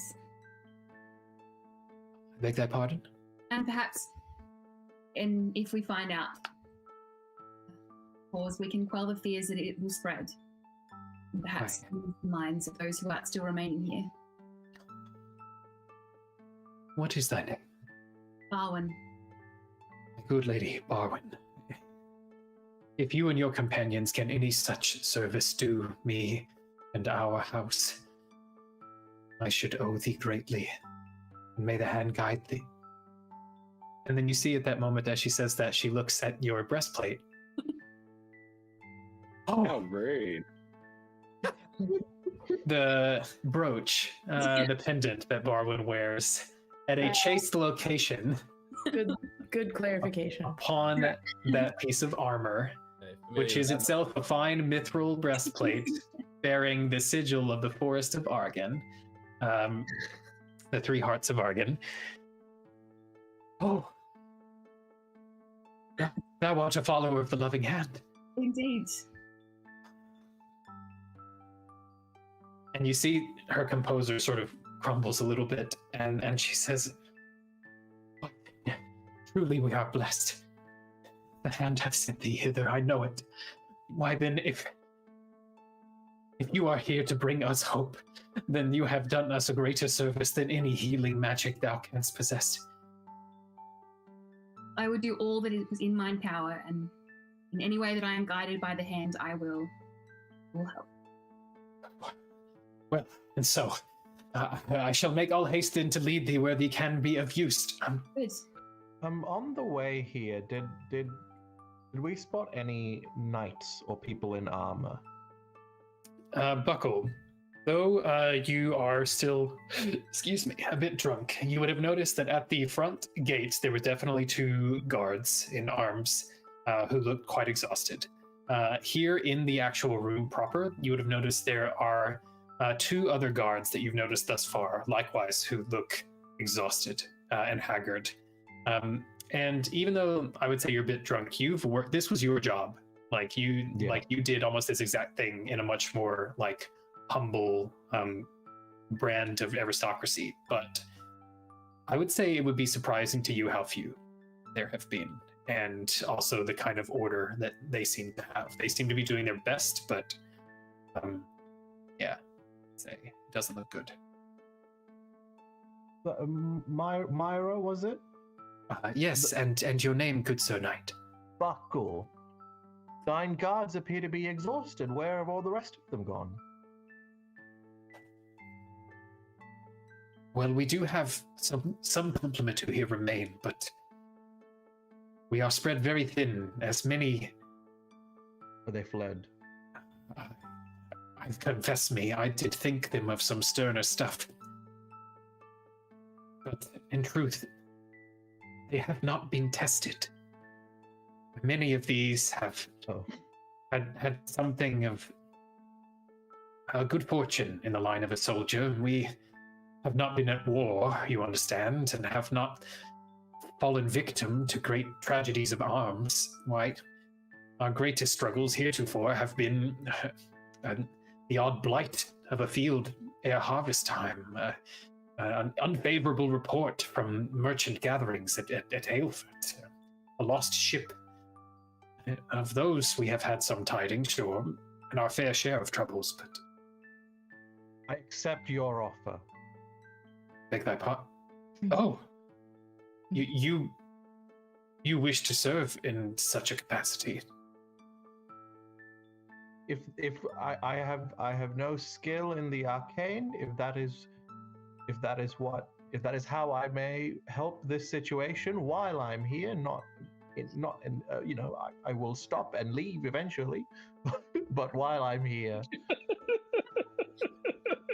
Well, I leave it to thine own, and of course to my lord and my lady's discretion, but if it is made known to me that your services are to be undertaken, why it is my role to do so, and I shall gladly have you on. I whispered to the rest of the party, their armor is nicer than my armor. It's true. It's gleaming, in fact, and a lot of it seems to be gilded, to have kind of gold plate, at least, on the trims of some of it, alongside the sigils. If it is my lord's or lady's command, then I shall resume, and I shall consider thee a most excellent candidate, and start you forthwith. Perhaps now you may accompany me to the crypt. Indeed. Let us go straight. And thither straight we will go. It is, however, 9 o'clock, which means that we are at our usual time for taking a break this eve. Those of you watching with us, thank you for doing so. If you are catching us later upon the stream, we shall have a magic forward time dash for thee. For those of you who are hither, we shall return anon in 15 minutes, at 9:15. So take a break, stretch thine legs, and get some tea. We shall return hither straight for the second half of our session of D&D. See you then. Welcome back to Bardic Inspiration, some more Dungeons and Dragons and Shakespearean Style by Melbourne's own Sooth Players. Completely improvised Shakespeare. Yes. We were just discussing how Melbourne is in lockdown currently. Comedy, Tragedy. We are in tragedy right now. Of your creativity. Can't hold your bring name. out your death. Bring out your death. In some world, we could be giving you that introduction in just over a month's time. We'll see. We'll see if that's allowed to happen. Signs point to nay. However, what we can absolutely do in this lockdown life is play some Dungeons and Dragons with y'all. So that's what we're gonna do. And the Headless Marys are back at Donvale Manor, where they have met the steward, Myra, who is showing them now to the mausoleum where the heirs and former masters of House Donvale are being kept in state. At the doorway to the crypt, which is in a sort of basement vault, Myra takes you downstairs to the wine cellar and then past the wine cellar to a large ornate door, which has marble lintels and engravings all around it. Lentils? Lentils? That's what I heard too. Marble lentils? L-I-L-I-N, Oh, a lintel, a the lintel. piece above the Southern American phonemes for you, Oh. So specifically. they're like chickpeas? It's like how I say pin and pen, both as pin. And chickpea as... There's another name for chickpea. What is it? I used to know. Garbanzo bean. That's the Gross. one. That's I've not assimilated. fun. It Yeah. is much more fun. Garbanzo? Actual Garbanzo bean? I have never Garbanzo. seen so many people so animated about chickpeas. Are they actually like? Is that what their other name I is? had them for Yeah. dinner. The I'll do straight this up are every day. chickpeas. I see them on Much American. excitement. Garbanzo! There is such somber music playing in the background right now, too. We are We're waxing in a eloquent crypt and we're just like, oh my about god, chicken. garbanzo. Named Garbanzo. So good. Why are they called Garbanzo? That's my goblin name now. Garbanzo, Garbanzo. please. Please. Garbanzo Goblin. Anyway, Yeah, Adam, a tell us bard, about Garbanzo the Goblin Bard. Okay. the marble lintel of the doorway is very beautifully carved and Oh, I massive. definitely love this. Sorry. Mhm. Yes, that's where this came Everyone from. loves this. I would love lentils. Good doorway. Myra turns to the rest of you and says, I'm afraid I would dare not go further at this time. If it please you, my lord, my lady, perhaps we may have some discourse now of the state of things and well, with all frankness, what on Aeon we are meant to do with you. If your companions, I do advise you all to take precautions. I do see one of your number half masked, and I do think it wise to cover your face. I will not. Well, I'm on the fence. I'm on the fence about this. You may all stay outside if that is wish, but I will be covering my face and having a look. Owen takes out something from her backpack. yeah, easily use a scarf. Just or anything, just like that. a banana. Yeah. Hot. Yeah, Barwin covers her face with Bretta's horn. Oh my god. Okay. Yeah, she uses a scarf and then she's going to walk in. I don't think I've got anything to cover my face. Any of I you was- who were so inclined to use. Avery has heaps of face coverings if anyone wants to borrow one. Padraig's just there pulling things out of his bag. Just a hunting trap. Nay, 'tis my freedom to refuse to do so, and I shall invoke it. What? No. Let him. That's fine. Let's go in. All right. Padraig takes a scarf from Avery. A face covering from Avery. I gave you one that has like little bells all around it, and it's like, yeah, it's pink and nice. Ravlor just starts screaming about his freedoms. Care to treat us to that screaming? Oh, well, thou wouldst tell me to cover mine face. Next thou shalt tell me that I canst not defecate on this corner, for 'tis public. Or I canst not stab anyone I like with my rapier, for 'tis my right. You get shoved again, Rav. Do you allow that again, or do you try to yeah, resist it? 100%. Yeah. Well, no, Okay. for the record, Rav doesn't allow it, but I, Melissa. Mel is allowing it. Mel is choosing Rav not to. What I'm waiting for is Rav to go into a soliloquy about this, and then Adam having this conundrum of, do I honor a coin? Do I promote this or not? Deal's a deal. Soliloquy is a soliloquy. Commit. I'll make a medicine check on a corpse. Okay. Now, are all of you going in? Rav is not, because he's going to stay outside and do a soliloquy That's all. about his rights. Great.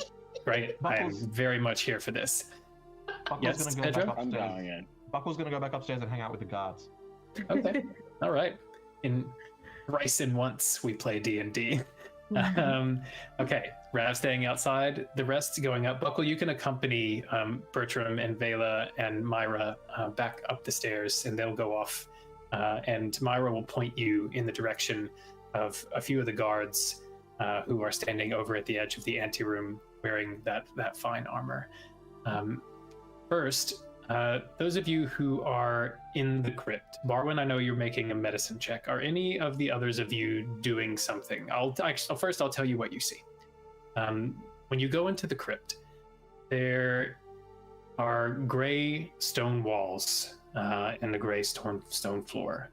It is quite dim. There are torches in sconces that have been lit and seem to be burning rather low. There's spare tapers nearby and everything like that. But the light is flickering in an otherwise very dark chamber. Along the walls, there are doors at various heights. Great kind of varnished black wooden doors that have golden lettering upon them and the sigil of Donvale House, showing a number of names, where presumably there are coffins. For those who were thanes of House Donvale in centuries past. And it's a large room with a number of these sort of aisles where these caverns and crypts are stored. However, lying out in the most open area at the center of the room, there are several tables which have been erected, and then one large stone kind of almost altar, which under normal circumstances would be the one table that is used for the purpose of preparing the one body that is generally brought here. And on that sort of raised stone platform is a lady of upper middle age who is lying in a kind of shift. There are a number of other corpses laying out on these other tables that are lined up beside them. Two ladies near the center and one older man. Then alongside there is a younger man and then two other women who are wearing common clothes, like rough spun jerkins and pants and breeches. Presumably, the lady in the middle is Veila, who is Veila's eldest sister and currently, or was just currently, the Thane of Donvale. The older gentleman, much older gentleman, is their father, and the younger lady is Brumilla, Veila's other elder sister, both of whom are a good bit older than she. The other two younger women are most likely the handmaidens who were mentioned before, the servants, and then the one guard. So I know Barwin is going to make a medicine check. The rest of you who are in the crypt, what are you doing with your time there? I want to collect some samples of the dead people. Tell me what you mean by that. I want to collect a bit of hair. And you said they had scales? Yeah. So if you like, you can either make an investigation check, or if you like, you could assist Barwin with her medicine check. It's up to you how Avery would approach that. I think I'm going to do an investigation. Okay. In that case, you'll be able to sort of take in sensory details and up close to, like if you're taking clippings of their hair and stuff like that. That's sort of what that is reserved for, and looking around for sort of clues on the body. Mm-hmm. Okay. And then Caliban and Padraig, you're in there as well, right? What are the two of you doing? It's not my wheelhouse, but I'm a magic user. Yeah. So I was wondering whether I could make an Arcana check, Sure. just to see if there was anything unworldly about the I might assist.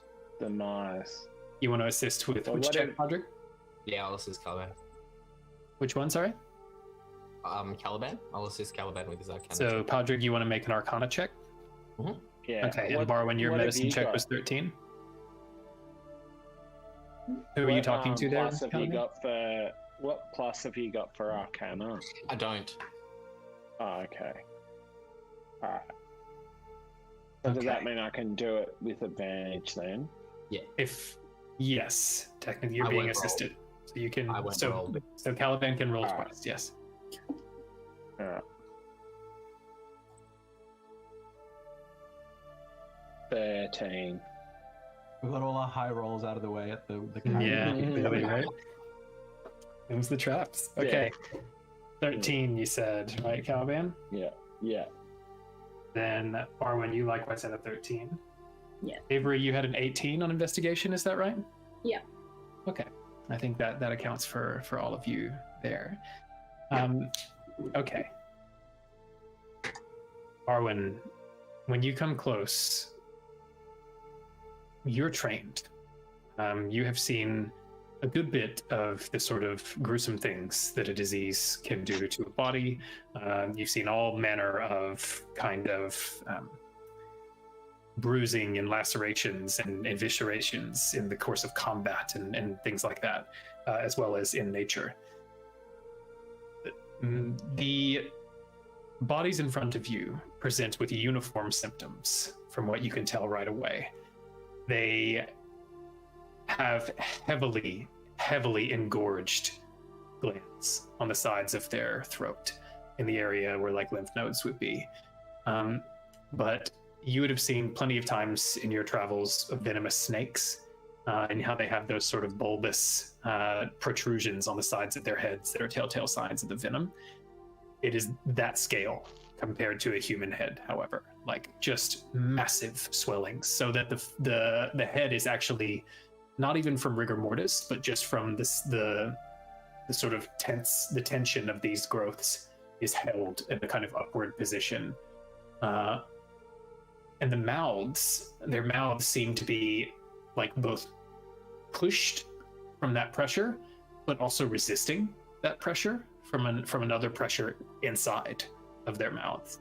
And you can tell from just a close look, like looking directly over them, their tongues seem to be massively swollen, protruding slightly from their lips. And there are lines of long dried kind of spittle that clearly there hasn't even been someone to like wipe these bodies down and make them presentable for burial. For better and for worse, they still bear a lot of the marks of their last moments.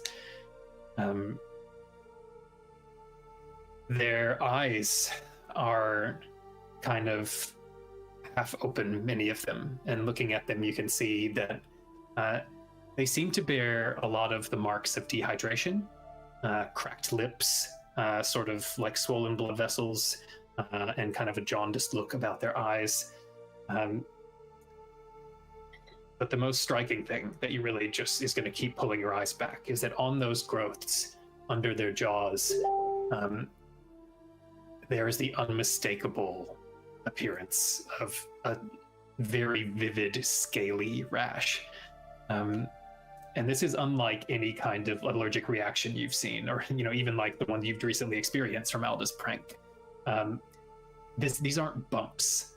There isn't like a kind of there aren't welts. There are not isolated kind of marks like that. It is as though the skin, along with the swelling, has created these distinct rectangular raised pieces, chunks of flesh that are swollen and bright red. And then the edges of them are kind of crusted with dry skin, so that they seem to be almost thrown into relief, like white, like brick or scales indeed of a red drake or dragon. Avery, while Barwin is taking in all of this, you are moving from body to body and kind of collecting your hair samples and things like this. You notice a few things. For one, they've clearly, obviously, been in a state for some time, so their hair is all quite dirty and unkempt. The nobility are dressed in quite nice nightgowns, which are themselves in terrible condition. But as you're moving around, something catches your eye. And that is on the bottom of the foot of Veila Donvale. You miss it at first, but double taking, there is a small red mark where something seems to have pierced the sole of the foot. If you double check, you will find a similar mark in various portions of the soles of the feet of everyone who is lying there dead. Can I cut off someone's foot for evidence? You're going to require a saw and some time. I mean, I guess you could use your sword, but... Okay, all right. I'm just going to draw a picture of it in my journal. Oh, draw. Okay. You did say cut off, right? No, I did that. Yeah. Okay. Coward. Yeah, Avery, Yeah. you're welcome to make some sketches of what you find. Caliban and Padraig, you made your Arcana checks, yeah? With your 13s.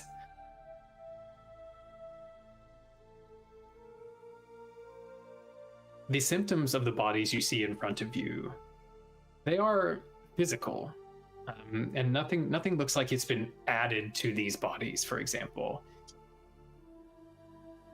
I would say, even though neither of you are like necessarily skilled in this particular kind, the closest, actually, Padraig would be most likely to sort of, when you're looking at these scales, you are someone who shape changes, and also who like works with creatures all the time, including reptiles and amphibians and such. And you spent some time with Alda as well.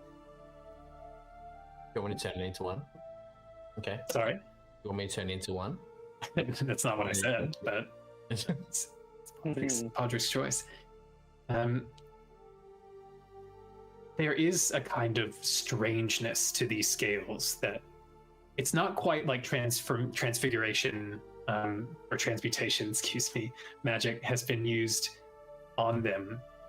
Like, it's not as fine, it's not as ordered, or as they aren't behaving like scales actually do on a creature like that. And it doesn't look like there's been an abortive shape change, like, you know. But yeah, you can, even with a 13, you can tell, like, this is not a thing a body usually does when it reacts to an illness. It does seem overt and strange. Can I ask, the puncture wound on the ankle, if I'm looking at it up close, can I see two distinct tiny puncture wounds, like it's been a bite, or can I see if it's been, I guess, like one single puncture wound, like it's been inflicted? They're all singular. Singular.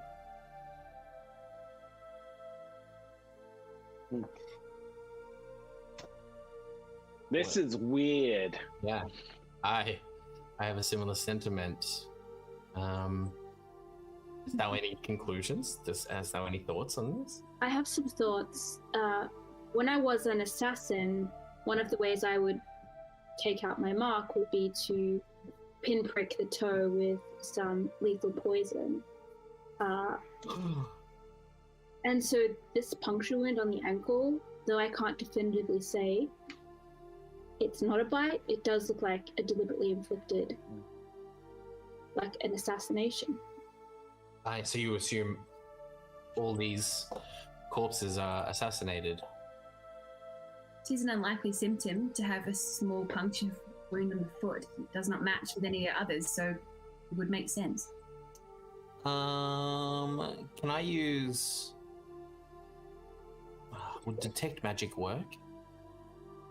Would that do anything? It would detect magic. Yeah, let's give it a go. No one can speak with dead here, yeah? Ooh. Maybe.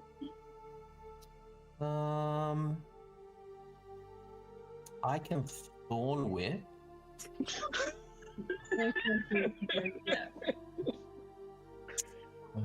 That's Locked. make dead, not speak. I can toll the dead. Can't speak to them. So What do they pay? Okay. 2d8s. Yeah, can I use detect magic? I use detect magic. Yeah, you're welcome to. You want to spend a spell slot, cast a spell? You can do so. Yeah. Do that. I can tomorrow speak with the dead. Okay. So we can... Oh, we're not going anywhere. No. Let's have a long rest here then. Good night. Are you casting detect magic? Yeah, I use detect magic. You can choose, unless I'm mistaken, druids have the ritual casting feature, don't they? So if you wish, you can spend a spell slot to cast it, or you can spend 10 minutes to cast it ritually without spending a spell slot. Oh, we're not going anywhere. Sure, I'll use 10 minutes then. Okay, while Padraig is preparing that ritual spell, let's bounce out to our friend Ravelor, who is outside. And who is it that hath told thee that a mask is helpful, not harmful? I ask of thee. For I tell thee, a doctor what knows a doctor. For indeed I have been about the world as oft as he hath. And do I not know how to cure mine own wounds at this point? Etc. Oh. All right. And so on and so forth. I would love to know the ceteras that you're adding and the so forths that you're sewing. All right, I'm gonna keep going. You just tell me when to stop. Yes, love it. And thou wouldst tell me that hath been researched. Well, I tell thee I have done my research, for I have turned over a rock and looked upon the other side. And what is the other side of a rock? Why, 'tis undiscovered. Just like this vaccine they speak of.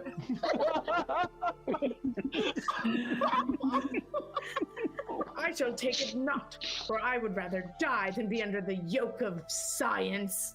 Why, 'tis a hideous thing indeed, 'tis scarier than any dragon I have e'er met. I shall tell thee this. And indeed they do threaten me that I shall gurgle and die upon a ventilator, and I say, bring it here, for I shall take it or a jab any day, for I would rather die upon my back with my morals than sitting politely in front of a medical professional with a needle. Right. Right, etc. Thank you. Thank you, Anti-Vaxilor. You have put in, you did as I requested, and this is your reward. Oh boy, I have a lot of feelings. I could keep going, but I Look, won't. everyone watching, the Sooth Players in no way endorses or promotes the anti-vaccination movement. It's called disclaim, satire, people. Disclaim, satire is dead. Okay.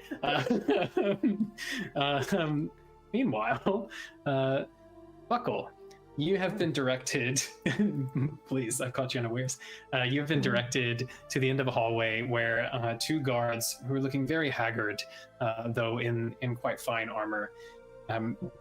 Myra let you know that they are Arian and Marcus. And they are both sort of stand to attention a bit as you all walk forward, and then the group makes their introductions and leaves you there with them. See Marcus sort of looks to the side and then steps forward and say, well, good sir, is there some way that we may be of service to you this day. How do you do, fellow guard? It appears that I will temporarily be thine comrade in arms and such. You have been conscripted to join our ranks. I have had many years of experience in this role. I see. If you have been assigned hither by the good steward, you need not explain yourself. It is her word. Well, but I do have some questions. Why is it that the two of you have stayed when most of thine compatriots have left? Fled their posts. In Argen, that would be a great shame. To flee the post. Aye. And so it is here. Those who have done so should consider themselves fell cowards, and so be driven from employ of martial kind wherever they go. Some there be here who do not hang their duties so lightly upon a hook that they can be removed at the change of the first wind.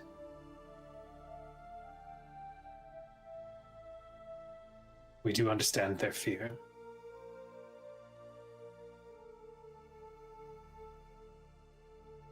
But we did take an oath. Perhaps you understand something of loyalty. Oh, deeply.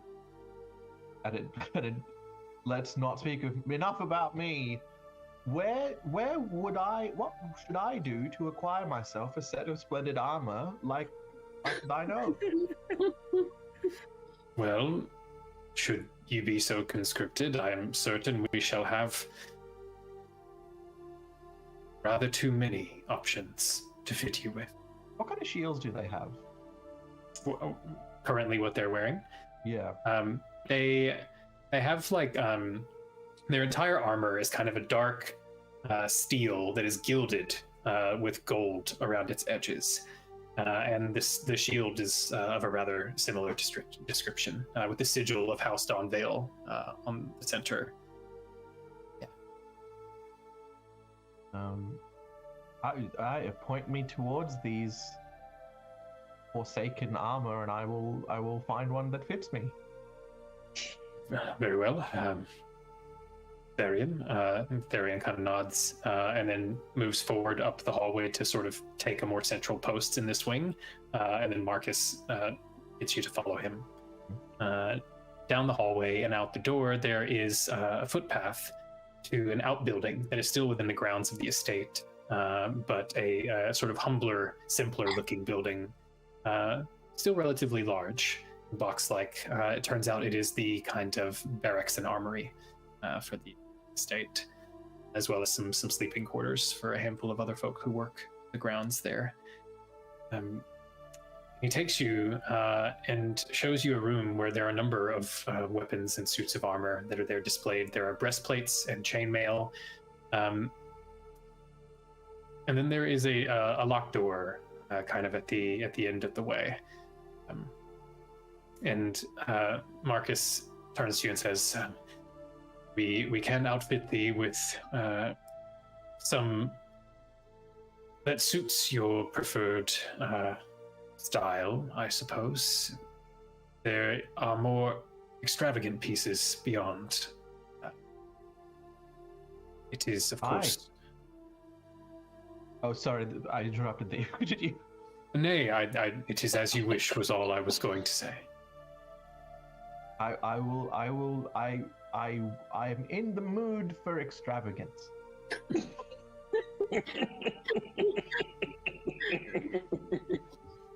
I do hope that mood extends not beyond your martial prowess, for it is the only extravagance you are personally treated to here while in service, though I know not the nature of your relationship with my lord, my lady. It is difficult to surmise. We just met. But yes, please take me. No, I meant not. Oh, I beg thy pardon. I was speaking. Oh no, I've done it again. My Lord Rivers and my. No. the lady I did see walking with. I meant no offense. No, I meant no offense. I should wait until I towards understand any intelligence of the sort from Yes, thee. I have no assumptions made. I wish thee to know. We just met the lady and the lords and the steward. To the pieces. Yes. And he takes you past. There's breastplates, there's chainmail, and there are some lighter armors as well, leather, studded leather, all bearing that same sort of aesthetic and sigil. There are also a number of spears, long swords, rapiers, short swords, and crossbows, unstrung long bows and short bows, things like that. Yeah, I'm gonna get new armor, a new rapier, and a new crossbow. You can do that. Of what Presumably it's variety? better than what I've got already. It's Or certainly going to fancier. be cleaner and of a higher quality, most likely. You're getting an upgrade. What sort of armor are you looking for? Oh, that's such a good question. I think you're I currently wanna wearing say chainmail. heavy. Yeah, I've got pretty basic chainmail at the moment. I want to say heavy armor, unless I've got a thing that gives me. No, I've already got the disadvantage. I'll take heavy armor. Yeah, heavy armor gives you disadvantage on stealth checks. Yeah, and I doesn't already use have your that. dex modifier, generally speaking. Whereas light and medium armor can sometimes use your dex modifier to add. But it just depends. Heavy armor has a higher armor class. So that's the trade.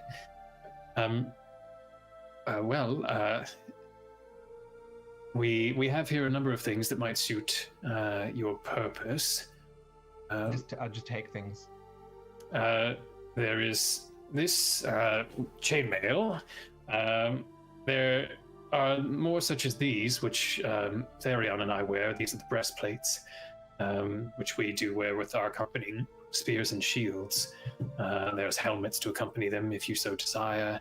But I do not think that I have authority to grant you these, but I'll show you anyway. Hither. And he opens the door, and you can see he's got kind of the vibe of someone who just really wants to show off the stuff that's in here. You know, like a kid who's like, "Hey, come see like my parents' cool stuff," kind of situation. He's the bad boy of the gods. You know, he's clearly trying to make an impression. But he opens the door with a key from his belt, and inside there are a number of other pieces under blankets. And there are some high windows letting in beams of light over those sort of silhouettes. And Marcus walks up to one of them in particular and sort of pulls off the blanket. And you see underneath is a gleaming set of half-plate armor, which is much more thorough, obviously, than chainmail and stuff like that. It's got metal pieces and plates that have been wrought very finely, again with those golden sort of ornate trimmings around the edges and the sigil. There is a larger silhouette to the other side, and when Marcus pulls that aside, this is a set of full plate armor, which is extremely golden. It is like not just that dark sort of gunmetal steel with traces of the gold. The filigree of the gold is much broader and covers a higher surface area. It's extremely, extremely bright. As I said, I don't know if these pieces are really. While he's speaking, I walk up to the full plate armor. Yeah. And I say, "Aye, this will do." Buckle, you still feeling a little tipsy? A little bit. Yeah. Okay. Marcus It's been sort a of like while. cocks It's an coming eyebrow. off. Yeah. I think I would say you're definitely. It's starting to wear off a bit. You, even a bit tipsy, can recognize this is probably the nicest armor you've ever seen in your life. I shall tell thee what, good Sir Knight, if the lord or lady of this manor hold thee in esteem to grant you this piece, I am certain, be honored to help you affix it myself. For now, I do not believe that I have the authority to grant it to anyone. In fact, I may be treading upon that lightly to even show it to thee, but your eye is true. It is a fine set. It was once worn by a head of the Golden Guard when he did here reside. Did he flee as well? And the stories are divided, and it were before my time here as a guard, but his name was Brutus. And, why, his name was great. I believe some time before I worked here, he disappeared. I know not, forsooth, the nature of his departure, and some who would let gossip bend their ears did say that it were under the auspice of scandal. I must say that I'm afraid I cannot say more than I have known. 'Tis all good. Let us pray that if Brutus is to return, he does so after I am done with. Wait. No. We'll see what happens. And I put the armor on. Are you attempting to put the armor on? You said? Yeah. With the full plate armor. Yeah. Okay. Marcus is gonna say like, a moment, good Sir Knight. Perhaps when I am so ordered by my lord or my lady, you may so don the armor. For now, I cannot permit thee. Perhaps one of the other pieces here, the breastplate, is quite a fine one, of excellent craftsmanship. I will go to the steward and ask for her permission to access the good thing. Well, it shall be my pleasure to escort you thither. Onward then. Okay.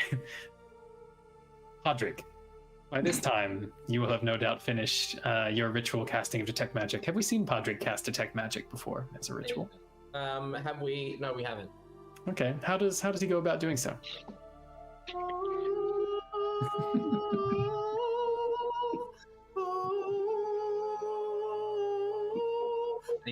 And then he kind of, it gets louder when it gets closer to magic. When he starts, oh my god! So like it's kind of like the like when you're trying to casting Detect Metal. Yeah. So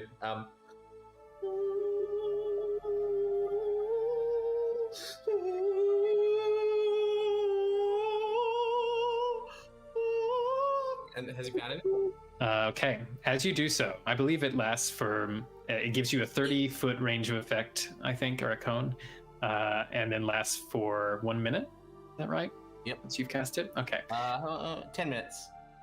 Up to 10 okay. minutes.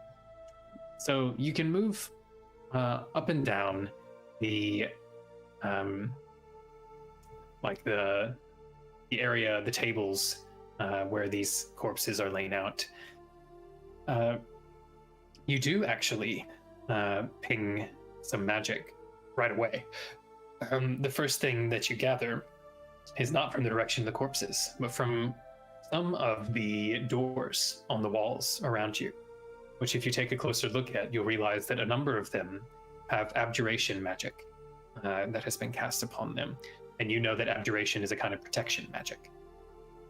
So it's used, for shielding things, or in this case, closing things, perhaps protecting them. Not all the doors have that, only certain ones. How many doors have it? How many doors? There are 3 doors in the immediate vicinity that do. Out of how many? There are in the near vicinity at least 10 or 12, but there are dozens in the room. There's a few of these rows of. I'll name each door one of my siblings. 3. Okay, so 3 of them out of the 12 do have it. Yep, they have abjuration magic on them. Are they next to each other, or are they like 3 separate doors? They are separate in various places.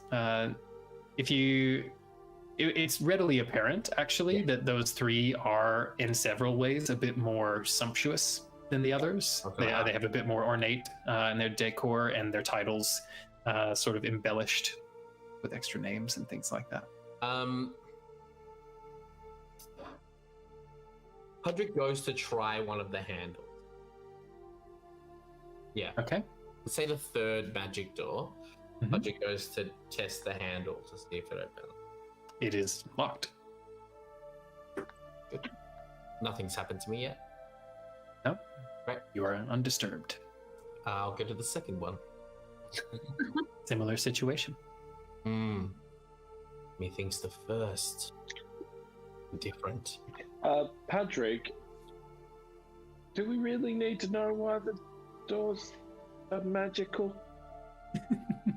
Makes sense for them to have some sort of magical abjuration. Yeah. Thanks. What do you know, Bowen? What do you know? Are you one of them?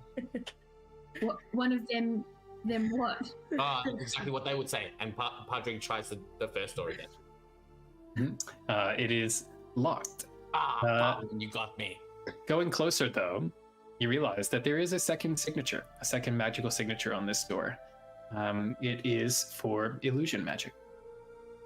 And there is a kind of square patch, which is otherwise invisible. Or, like, to the naked eye, it looks the same as the rest of the door, but it is just like a perfect square, a little bit bigger than a hand, that gleams with illusion as opposed to abjuration magic. Padraig grabs the bottom of his staff and tries to put that through the square. You put your staff through, and it does indeed pass through, as though there is no wall there. But then it does hit a wall just further in, and Like when you how deep? push, only probably like 4 or 5 inches in, when it does hit, the wall also moves when you press it like a panel. As What you say do thee now, so, Bowen? Pardon? What say thee now? Dost thou think about me? This door I thought could get no more special, but now it is. Padraig pats himself on the back. Mhm. After you, my lady. When you have pressed that door, that panel within the door, the square begins to glow to the naked eye, even. And then from that, a small orb of light emerges, passing through your staff as though it's not affected by physical things. Oh well. And then that orb of light floats over directly above the sort of stone plinth where Lila lies in state. So very close to you now, Barwin, as well. And then from that orb, there begins to be the sound of almost like a distant chanting. Yeah. But much more somber. Instead of those kind of lilting notes that Padraig is singing, which I assuming you're still sort of doing as a way of seeing all the magic, when you do, is a much higher register, whereas these are sort of a lower, almost like a dirge. And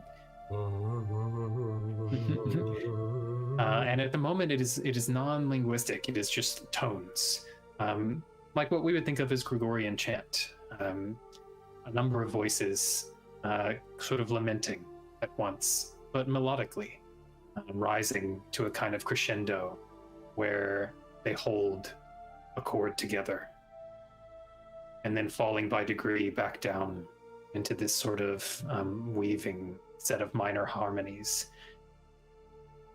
And it is sad and deep and full of melancholy and longing. And then it resolves into a word, which is Adele. Adele? Mm-hmm. Hello, I was gonna say it's me. Adele. Is everybody hearing this or just Padraig? Everyone. This is visible to everyone. And Padraig, from where you're standing, you can see that the name of the person here is who is buried is Adele, Thane of House Donvale. It has birth and death dates and little epigraphs and stuff like that.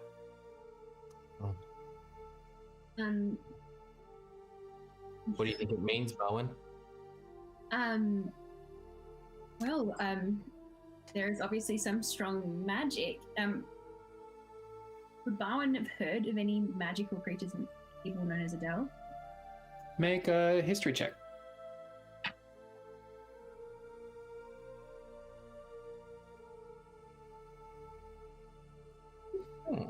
Oh man. Oh man. Whoa, what a tease. Yeah. Another shout out to Matt Day for our virtual dice program. 18.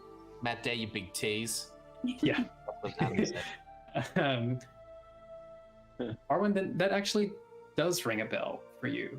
Not in a way that you are deeply familiar with, but there is actually a ballad, which you might have heard while on sojourn in the lower parts of Lake Lewin, of a great lady who did sit upon the throne southward, where the seas are known.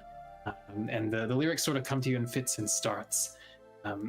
But it used to great effect that last syllable of her name, Adele. So many good rhymes with Adele, right? And so the ballad would end the same way every time with her name, but it would have different sets of rhymes leading up to it, about the foaming swells and the mountain where the creature dwells. And apparently she was a great adventurer in her time, even up into and including some of her time as the Thane of Donvale, which is part of sort of the legend that accompanies her, a kind of warrior Thane.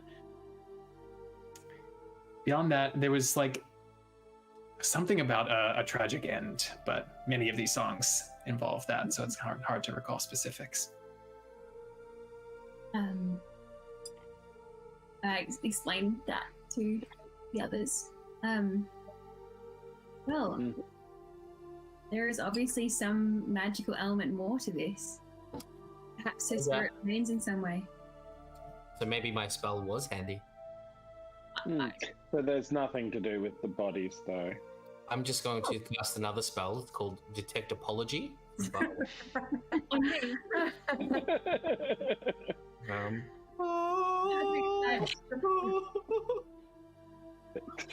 I thank thee for. I love it. I had to do a whole soliloquy. He just had to do one excellent joke. I must need to speak with Veila.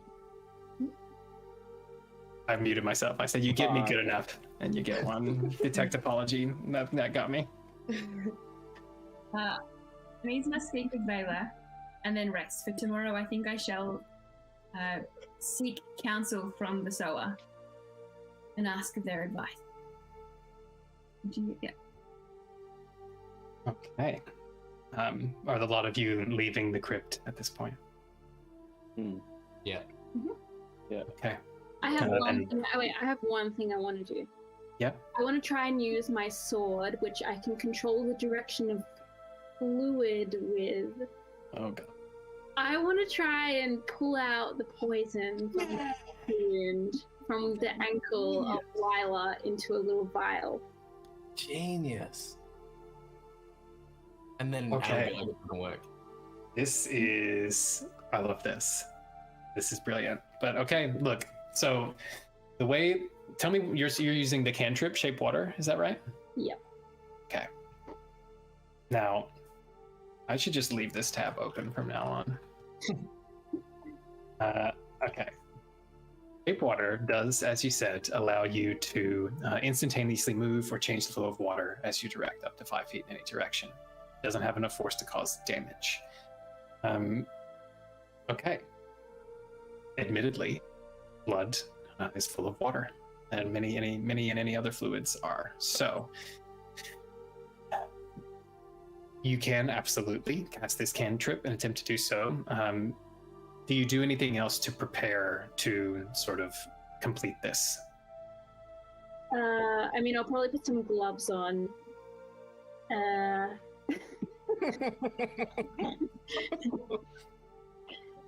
Maybe like just pull my mask over my face just in case it comes out with a lot of force. Okay. And so you're casting this cantrip using your sword.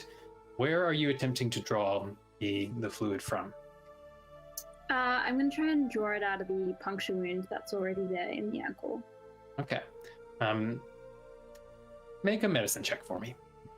Can I help? Can I notice what Sure. Avery's Yeah, doing? Barwin, you notice Avery is doing something. You can chat about that, or get help with it once you see she's looking over the feet. Oh, So would you then- mind holding I think vial? might- What'd you say, Britta? cool. Can Bar make a medicine check about the best angle with where she would imagine the veins would be? Yeah. You can so Barwin can roll, and Avery can roll. Yeah, you go. Yay! Far out. Hey, what up? Yay. Hey! Hey, you both get good. Really good. Oh wow, you have good medicine. 25. Yeah, well, you got a cleric with you, you know? they medicine. Yeah. So with Barwin, I would think you would notice right away, like what Avery is trying to do. And the thing about this is a cantrip, so you're able to do it at will. The sword kind of gleaming at your side as you grip the handle and then say the words. Barwin, you would realize right away this, if indeed this blood moves, it needs an outlet. And you would also know that blood that has been sitting for some time and not flowing is likely has been congealing. So you're probably going to need a bigger opening than this tiny puncture wound if you're going to be able to extract any of the blood, much less whatever's within it. So with your two efforts combined, I think, and your equipment that you have, if you want to make an incision and proceed, I think, Barwin, you would know that's probably the best way to extract. Do you want to go from the foot? Let it small. Okay. In that case, I'll say with Barwin's help, especially, I think being practiced at these sorts of procedures, this is very much for you, like bloodletting, or for like draining abscesses and stuff like that. You would have like vials or jars on hand to sort of take things like that. Okay. So, Avery, you cast your cantrip with this newly opened wound. A few things happen.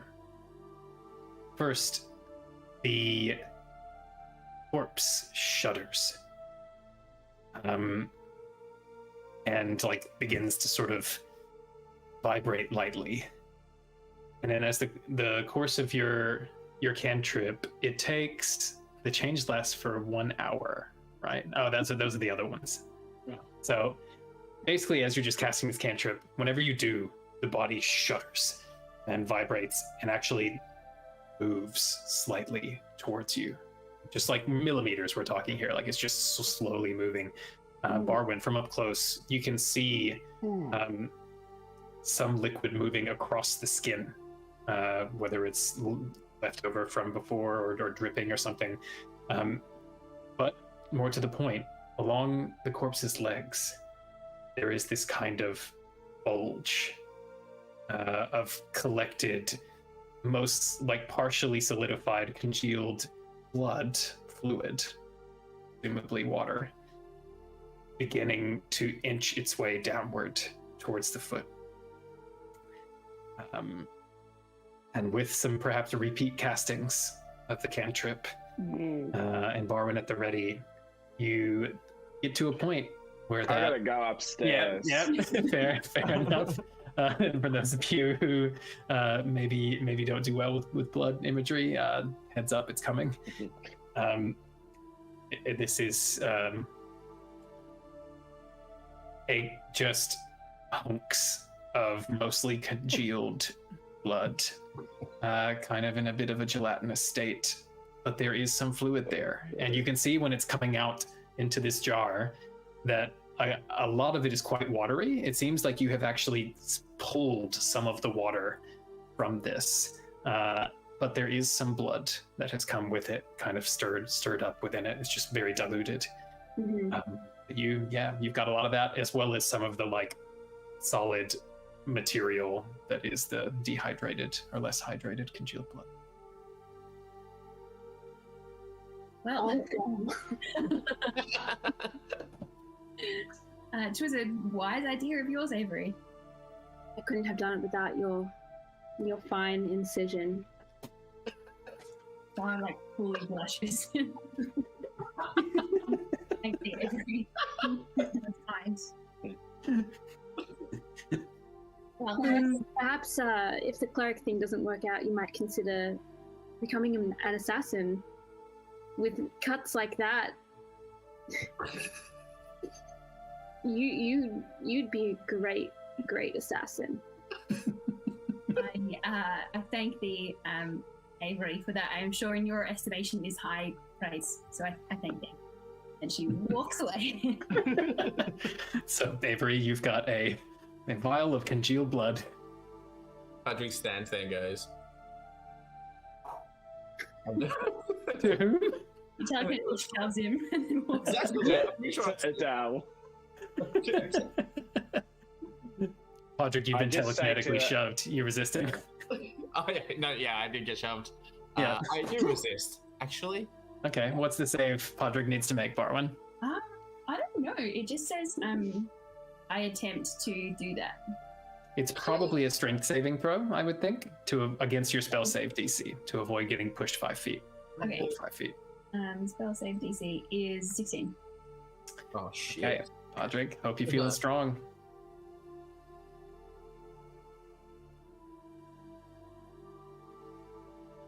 Oh, no. Ooh. 14. Not bad, but not good enough. You feel this sudden force against the small of your back and like stumble forward to put a hand up to the vault near where you're standing. Unclear where the shover is. Yep. Okay. Cool. Right, sweet. As you leave the vault, you find a very disgruntled and huffed-looking Ravelor. Oh no, he's still going. Yep. You're delivering this out loud. Get me not started on the mandatory social distancing for that. I have many things to say. Oh, hello, friends. Hello, Rebel. We are done with our initial assessment, and I think perhaps we should go and find. What time is it, by the way, Adam? Let's see. You began on the 20th of Peas Blossom and made your journey. This would be in the afternoon, the 20th of Peas Blossom. You had a kind of lunch at the tavern, so it's actually not too long before sunset. Okay, cool. We are to find Veila again. Are you coming with us? If thou wilt remove thy offensive facial garb, I shall. Nay. Then I shall do it anyways, but I shall glare at thee occasionally. Glare away, good Ravelor. We should ask whether there were any strange people that came into the castle whilst before the demise of the Thane and the family of the Thane. For it does seem that we are dealing with the play of fowls here. Indeed. Might we suggest in the meantime that Veila don a pair of very thick boots and never take them off? I've always been strongly for thick boots. That's a common thing people know about me, in fact. It's probably one of the first things people think about when they think about Caliban. They think, oh, the guy that likes thick boots. Caliban, do you have feet or do you have talons? You can clearly see I have feet with talons. I'm wearing boots myself. Thank I you. can't see through your boots. Well, yeah, I don't know what magic you've got. That's why I wear such thick boots. Quick, Padraig, Can't cast see- detect See my feet.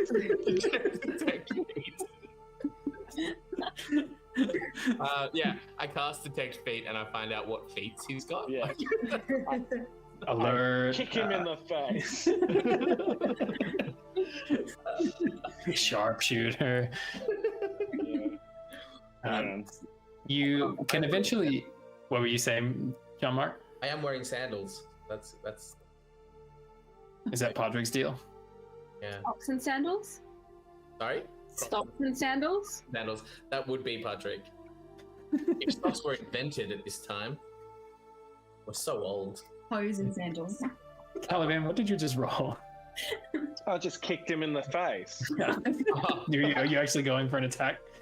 I mean, that would be a hit. Okay, Padraig. Why did I get kicked? Who is that? Who you're referring to? Yeah, you were detecting feed, and I kicked you in the face. Oh my god! Did you detect them? What damage do your unarmed strikes do, Caliban? 4. Is it 0? Oh, it's 4. No, it's 1. 1. Because it's 1 plus your strength. 3. Yeah. Plus. Oh no. So just 1, I guess. Is your strength 0? It's true. Plus 0. Because he doesn't have any feet. It just says 1. Yeah. Okay. Oh.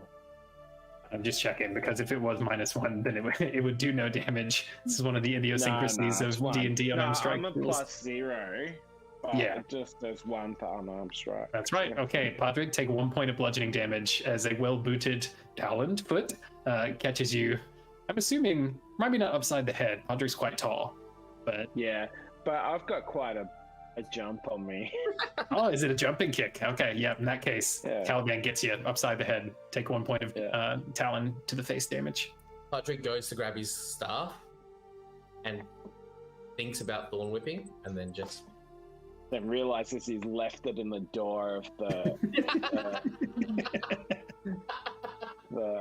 crypt. Oh man, I gotta keep a closer hand on my staff. The lot of you can find some guards, or a guard, waiting outside just as another guard comes by with Buckle, who he seems to be escorting to the room where Veila, Bertram, and Rivers have gathered with Myra. Were you about to say something then, Buckle? No. Okay. If you follow them, you will go down some hallways to a smaller room than the initial kind of foyer room where you met. More of an office. It seems to be Myra's office, which is neat, but has showing some signs of recent chaos from the hectic past few days. And I think that given it is 10:20, that is a good place for us to leave off until our next session in a fortnight's time. When the Headless Marys shall return to complete their investigation of the play of fowls, as Caliban has called it, taking place at the good Donvale Manor. I would like to finish our session today by thanking a few people, as always. Thank you again to Matt Day, our technomancer who designed Rollcasts. Thank you to Eric Matthias, whose beautiful music you are hearing in the background. Check out soundimage.org. It is provided there free for streamers. There's so many tracks. It's a great resource. Thank you to those of you who have been watching live on stream this evening. And if you're checking us out later on our channel, please don't forget to subscribe below. And you can follow us on Twitter as well as on TikTok at Bardic_inspo. You can also follow Sooth Players, our creator of Completely Improvised Shakespeare, and a number of other great improv shows that will one day be able to run again in the Melbourne area. I hope, we pray. Meanwhile, those of us who are here in Melbourne are looking down the barrel of another extension to our lockdown. I'm sure many of our friends in New South Wales as well are in the midst of such a one. If you are living outside of such a place, spare a thought for one of your friends who are living there. Send them a message, do something nice. If you're living in one of those places, solidarity, and come escape it for a little bit with us. We'd love to see you here. Say hi in the chat. Until next time, next week, when we see the Magical Cane Band returning for their own level 8 adventures on the other side of Lake Lewin from here, long and far away and in the recent past, we will leave you, as we always do, by saying with a song. Thanks. Thanks. Go on, Veronica. And more thanks. Sing, Bye. sing,